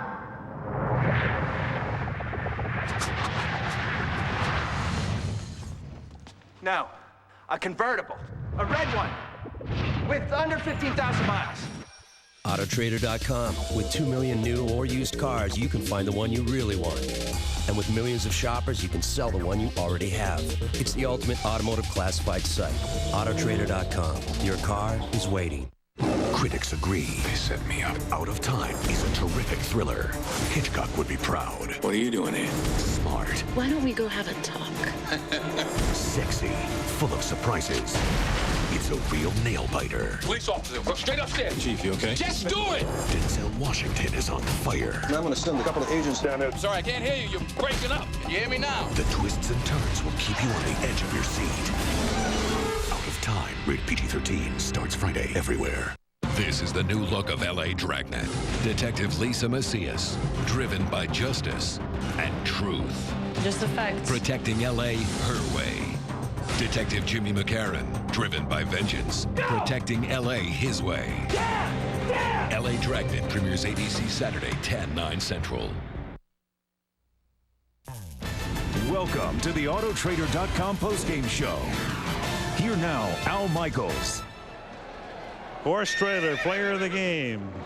Up goes the picture of Amon Green, who got him started tonight with a 60-yard touchdown run, 176 yards, a career high, and he's with Lisa Guerrero. Lisa. Thanks very much, Al. Amon, this had to feel especially good to come in here and spoil the party in Chicago, especially after having started out 1-2. Yeah, we knew it was a big game coming in. You know, you throw the records aside, you just bring back, you know, the old Bears, Packers games, and that's what the mindset is all week for both teams, and definitely for us, because we knew that, you know, we didn't come out this game, you know, start off real fast. It's going to be a tough one, which it still was at towards the bitter end. They still gave it all they got. Well, Al mentioned that you had a career-high 176 rushing yards. What was the key to getting things turned around on offense for you guys on the ground? Just attack them with the run. Just run the ball right at them. You know, do that and then hit them with the play action. That's kind of the way it played out. We started with the run right up the gut and to the outside, and then I opened up the passing game with the play actions. Thanks very much, Amon. Now, listen to this, Al. Next week, the Pack hosts Seattle, who actually traded Amon Green, Mike Holmgren. So you're going to feel like you have to get back at him a little bit next week, right? No, I don't say I have to get back. You know, game's a game. Regardless of what goes on, that's the business part of it. Me getting traded here to Green Bay, you know, it was just a better slice of bread for me out here, you know, but it's nothing personal. You know, it's a game. Things happen like this all the time. Just got to go out there and play and have fun. Thanks, Amon. Back up to you, Al. Okay, thank you, Lisa. And Amon Green talking about throwing out the records, which is exactly what the Bears would like to do right now, because they're 0-3, and for the first time in their history, 0-3, and they haven't had a lead at any point this season. 38-23 Green Bay.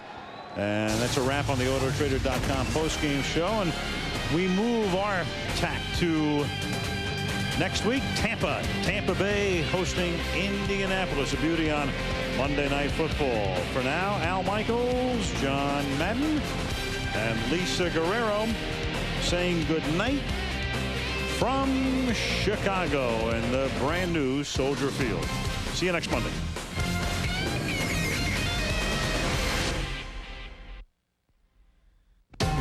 ABC Sports thanks you for watching this presentation of the National Football League.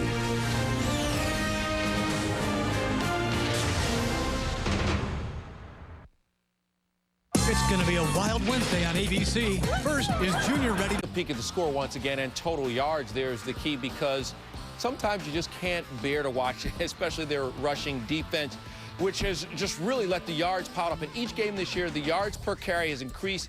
Basically, they just can't stop the big run. But here's the thing. So, Sean, let's say your defense is much of anything. Well, your defense is awful, okay? Right.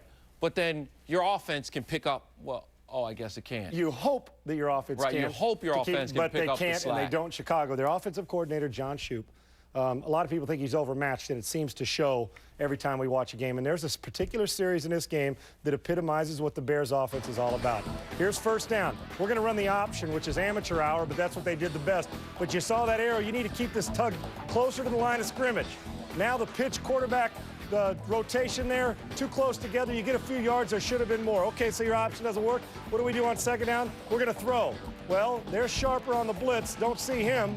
There's a running back who doesn't know if it's run or pass. It's supposed to be run.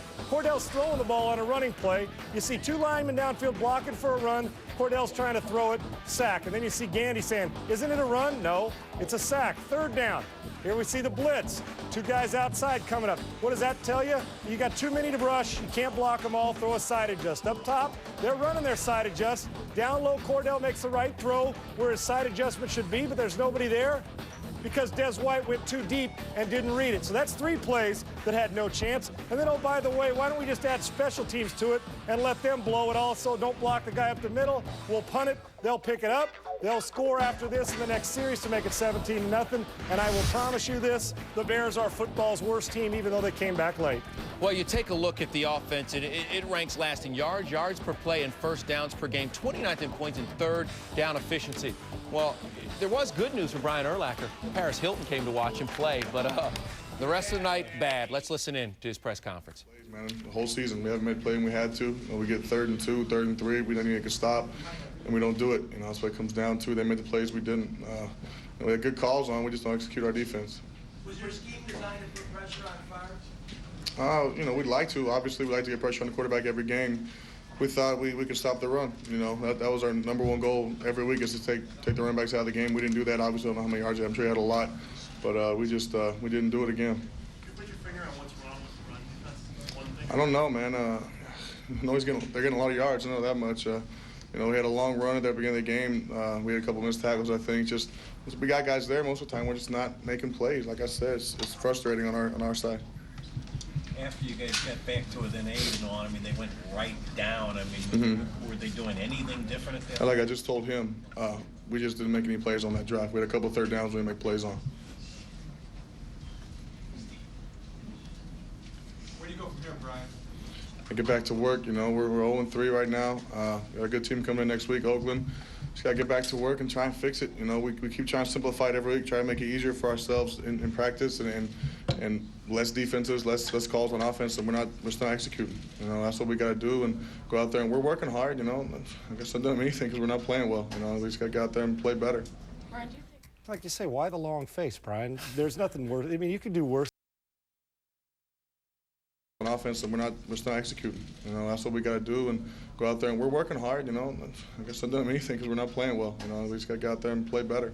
Brian, do you think that so many guys have gotten new contracts and they'd like to give some job security? If guys felt that maybe their jobs were more on the line, that they might be playing with more intensity? No, this is our job. This is what we do. Guys play hard every week. That has, I don't think has anything to do with it. You know, guys play hard every play.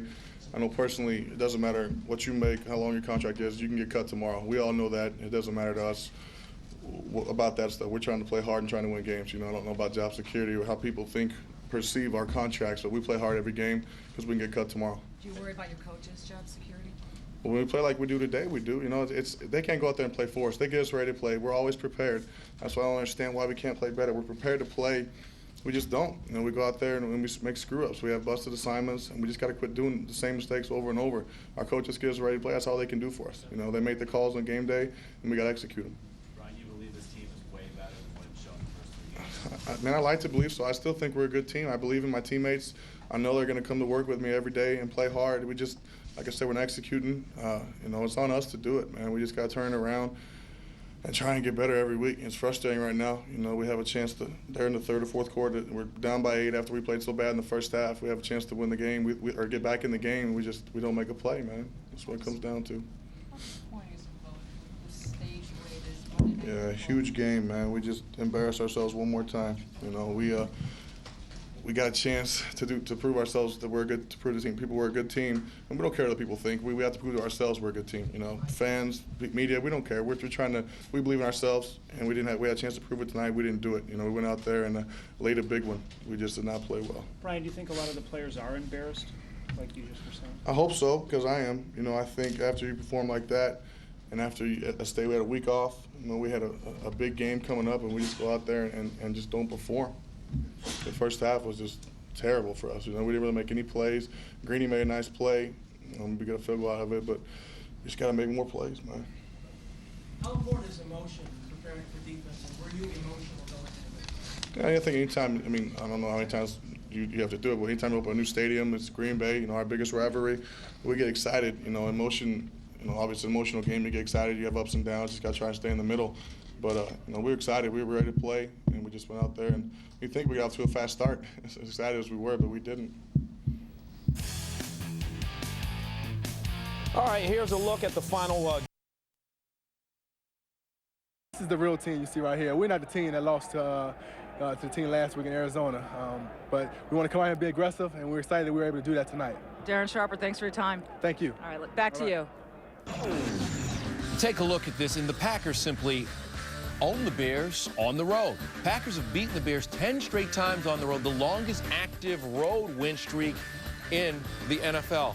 Meanwhile, Michelle Tafoya working hard. We just talked about Javon Walker. She caught up with him. Go. Javon Walker with a touchdown catch tonight. This receiving core has really needed the extra help with guys banged up. How were you guys able to put it together tonight? You know, we just wanted to come out, execute.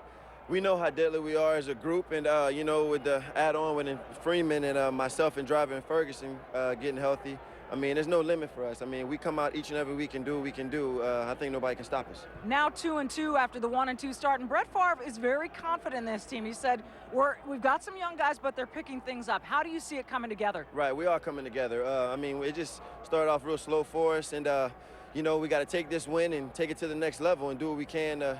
You know, try to get to each win each week, take 1 week at a time. Mike Sherman, your coach, said you guys were in a bit of an offensive funk. Does a game like this pull you completely out of it or part way? It brings us out of it. I mean, anytime you can come out here and, you know, with an event that's going on with the Chicago field and the Bears game, it's always a good victory. Congratulations on the win. Thank you. Back to you. Good night for Javon. Meanwhile, a tough night for that man right there, Dick Duran. Let's listen into his press conference live. You know, we knew going in that we'd have opportunities and we had to make plays, and we didn't. You know, we just didn't capitalize nearly enough. Once again, Paul was outstanding kicking field goals, but field goals aren't going to do it. So we need to, you know, we need to get it in the end zone. Just made too many mistakes. I mean, clearly, you get a punt blocked, and you know, big runs, too many big runs in the game. So. Very disappointing night, you know, on a very electric night to start off. What can I answer for you? Explain the decision that the running backs by committee today, and will Anthony get more carries? Well, as you saw, as Anthony heated up, he got more carries, you know. We've gone into the games trying to get a look at all of them, you know, feeling that they were all capable. And then as we said many times, really the guy that's hot's going to get the ball. I thought Anthony did a tremendous job. I think Anthony's, as we've said often, has worked awfully hard in the off season. He's worked awfully hard through camp, and I think it shows. He's working. I don't want it to sound like that he hadn't worked hard before. He's a different guy in practice this year. He really pushes it all the time. Takes the ball downfield all the time. I think it shows up. You know, it showed up tonight. But, we've got to run the ball. We've got to run the ball like that, you know, through the whole game, and then not make the miscues. And then we got a chance to win games. Dick, what hurt you more? Listening to Dick Duran, and there are a lot of issues. We've got to run the ball. We've got to run the ball like that, you know, through the whole game, and then not make the miscues. And then we got a chance to win games. Dick, what hurt you more, not putting pressure on Fire or your run defense? No, I'd say the run defense definitely hurt us more. How do you feel Cordell played today? I thought Cordell did everything we asked him to do. I thought he competed extremely hard. You know, he was under a lot of pressure. They brought a lot of pressure, certainly consistently at the beginning of the game. And I thought Cordell played a strong game. You know, a very tough game. I think the type of game that he played shows the character that he has. He's a physically tough player who really likes to compete. Dick, are you embarrassed at all? Should the players be embarrassed about I'm always embarrassed when we lose, you know. It's a tough situation. I believe in those guys. You know, I'm certainly, you know, all of them, the whole locker room is not in very good humor, obviously, after losing 3 in a row.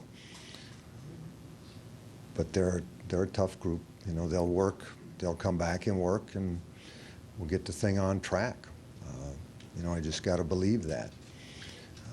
We'll take a long look at it, obviously, and do whatever we think needs to be done. Green rushed for 100 and some odd yards in the second quarter. What was so difficult about stopping the run? Well, they're very good, first of all, and he's very good. Same problem that I think everybody that's played him has had, stopping the run, you know. And we probably did maybe the worst job of it. But he's an outstanding runner, and they have an outstanding scheme with an outstanding quarterback. So you have to take care of a lot of things, and you got to play sound defense, and people got to make plays. You know, you got to make plays. Last one, guys. Dick, do you think still that it's fundamentals with the defense as opposed to putting those guys in the best position to make? I think, in terms of stopping the run, you're talking about, is it the fundamentals that aren't being executed? Or? You're talking about the individual fundamentals? Yeah. I'm sure it's a combination of everything, you know, everything, when you have a game like this. Right? Dick Duran, basically in a nutshell. It's the right try.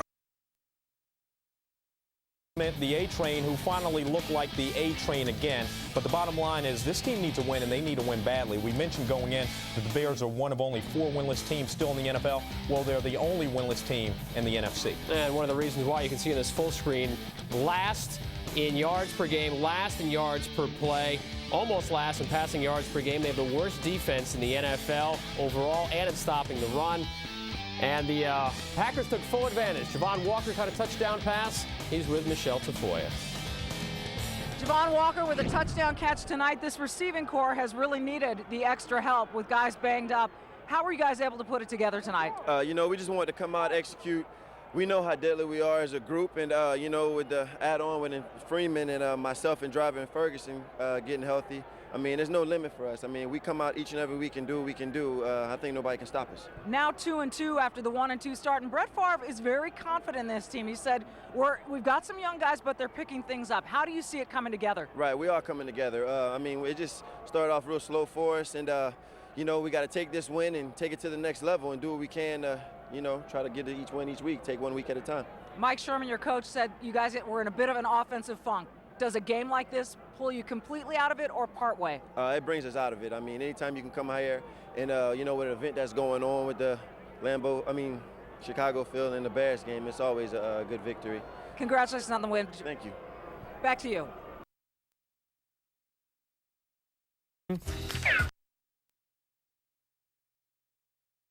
53 yards rushing last week.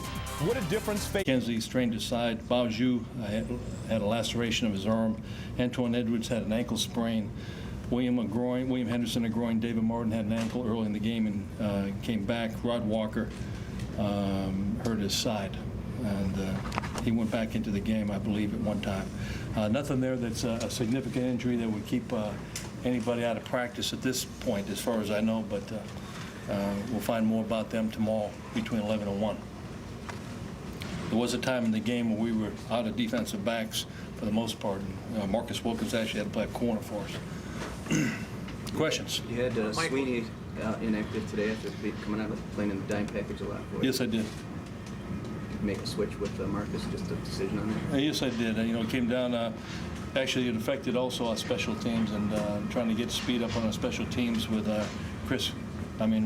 Combs. What about the execution in the first quarter?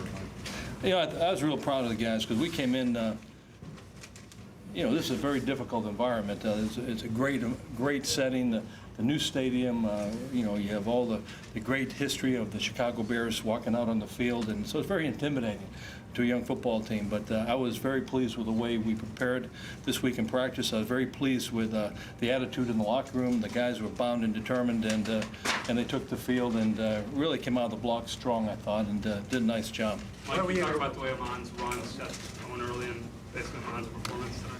Well, this is the second game in our 2 wins that he broke off a long run. And the first, I think it was the second play against Detroit, and then I think it was the 5th or 6th play here tonight. And he's not doing that on his own. He's also getting some help from those offensive linemen. They're doing a great job of blocking, as is Bubba Franks, probably one of the better blocking tight ends in this league. But he does make a mess, and he does have the speed to take it the distance. I said in the preseason camp, watching him in practice and in the preseason, he's just more explosive. I don't think you can appreciate how hurt he was during last season. He was pretty well banged up and was not quite what he is right now. Was there more like the old Favre today? Well, we almost threw a pick, so I guess, yeah, maybe. Maybe, but no, he made some plays today. Boy, he was hot in the red zone, made some plays, and did some very good things. I was very excited for our football team, but also for him because he really made some plays happen with his feet. He was making some magic out there, and had the throw to Walker in the end zone for the touchdown was just a tremendous throw on his part. What the blitz package you brought tonight is varied as I've seen. Well, it was disappointing last week coming out of the Arizona game and not putting any pressure on the quarterback, and we just felt like we had to create some pressure and also get our 4-man rush working a little bit better. But we just felt like we had to come after him a little bit, and not necessarily just because of Cordell Stewart, but just felt like we had to generate some rush. And fortunately, we did. We didn't sack him as often as I would have thought we could have, but I think we applied some pressure. Like, do anything different to neutralize Urlacher in the run game?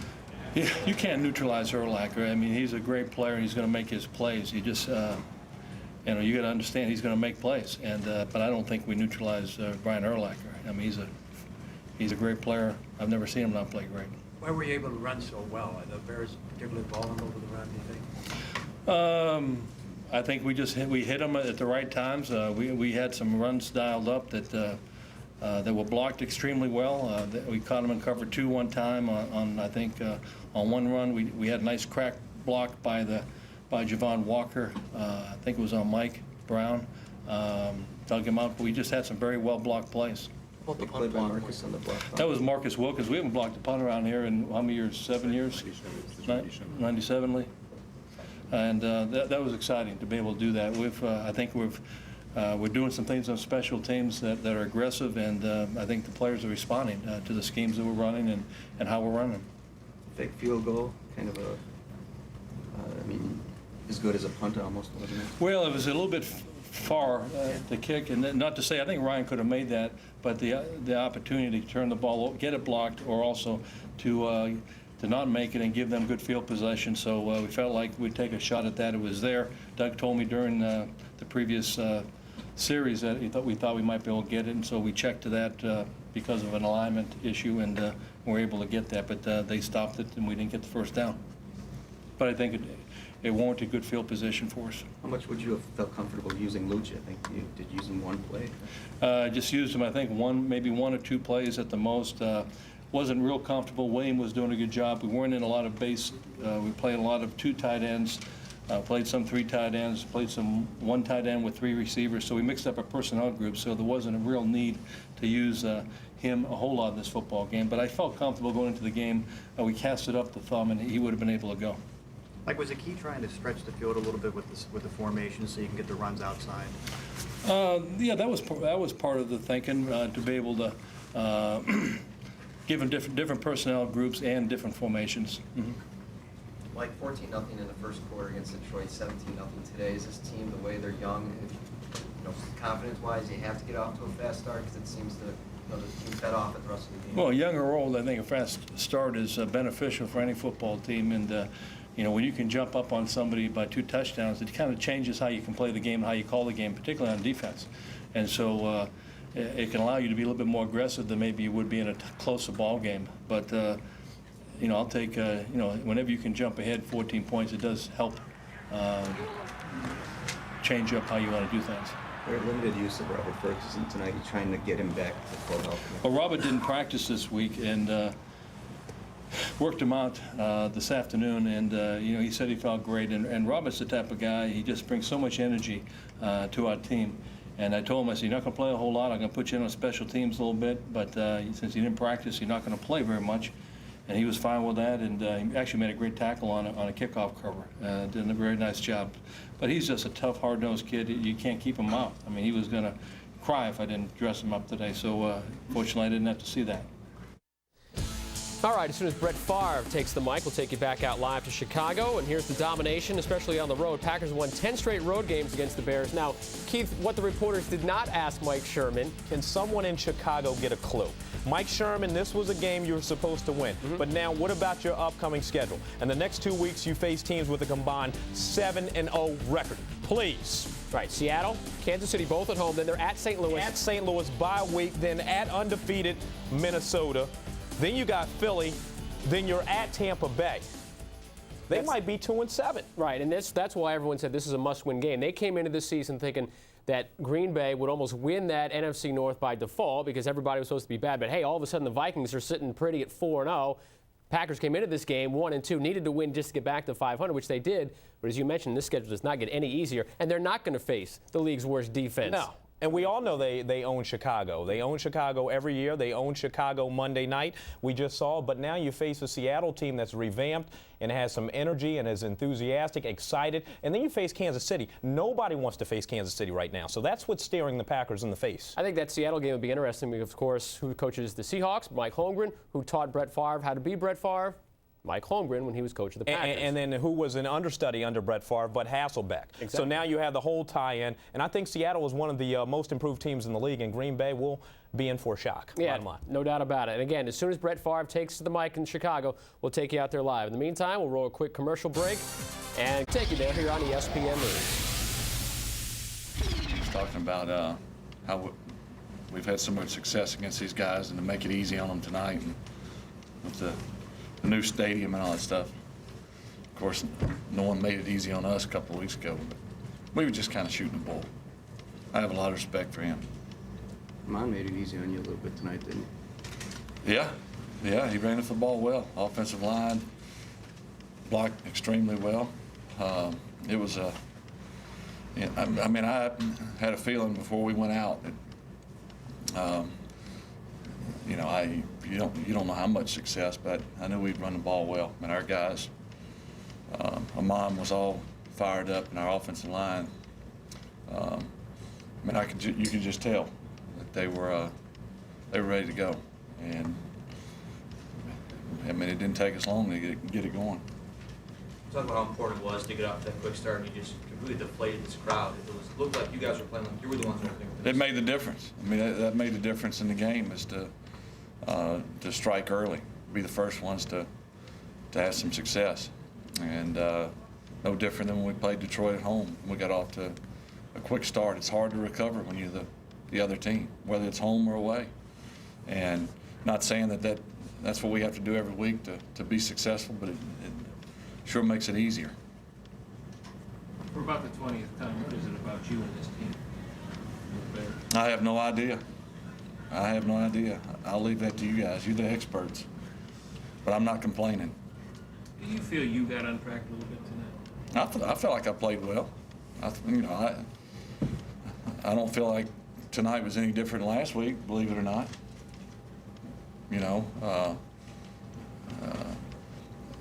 Wasn't for, a lot of yardage, but that's deceiving. It was for what we needed. And we were running the ball well. We executed the game plan perfectly. We ran the ball well. We were able to bootleg and run some key passes, take a few shots down the field. Not many, but a few. And it's what we were supposed to do. It's what I was supposed to do. So, I'm pleased with it. Did you do more rollouts than normal? Well, tonight, I know last week we did 2, and I'm sure we did more than that tonight. But to me, that's us. That's what we do tonight. What's the philosophy behind that? Well, you run the ball. They have to respect the run. If they don't, you run the key pass. They can't play both. I say they can't. You play one, you beat them on the other. What's it open like the Henderson pass and things like that in the middle? There's different ways to do it. You guys watched what we did. So we hit Bubba on one, we hit Javon on one, or a couple. There's so many different ways to do it. That's the secret to it. But the biggest ingredient to it is running the football and running it well. Brett, as a team, just how badly did you need this, given the way you guys started? Well, 2-2. The guys are real pleased with what we did tonight. We'd love to be 3-1 or 4-0, but we're not. This game was, as last week, was very important to getting us going. It didn't happen last week, but this team has not shown one sign of weakness. Guys have practiced hard, have stuck together, and that's the reason we won tonight. The chemistry has been great. It's unfortunate we're 2-2, but fortunately we got this win tonight in a hostile environment. It's always tough, even though we've had success here. No one should ever think that it's easy. There's no game that we play that will be easy. But it was a big one. You guys talked about a lot of bread and butter plays. Was it kind of a back to the basics type of thing tonight? Yeah, you can say that. The touchdown to William was just one of our. In fact, we were joking on the sideline. When was the last time I'd hit him on that play for a touchdown? That's, the first day you ever are in this offense, you learn that play, and it just so happened we call it. He's wide open. Now, we don't run it often. I hit him last week on it too. It was actually a screen, but it was the same type of play for about 20 yards. And you got to run what guys know, and then you have to execute. That's the key. Regardless of what you run, whether it be good or bad, whether you like the play or don't like it, you still have to execute. And I think we executed as close to perfect as possible. What was the feeling after? Brett Favre, ho hum, another win, another day. That's basically his attitude right now. Hey, Brett Favre, when you'll get to this in a minute, but first let me mention Brett Favre, 7 TDs this season, tops in the NFC, tied for 3rd with Jake Plummer in the NFL. Peyton Manning leads the way with 9. Steve McNair has 8. Donovan? 0. In Monday's win over the Bears, Brett Favre moving up the NFL's all-time career passing yardage list. He passes Dan Fouts. He is 5th all-time to himself, trailing only Fran Tarkenton, Warren Moon, John Elway, and Dan Marino. Well, we've heard from Brett Favre, so that leaves Ahman Green. He was truly the star of the game, a career high in terms of rushing yards for him. We'll be back and hopefully hear from Ahman Green. 176 rushing yards for Ahman Green, a career high and 3rd most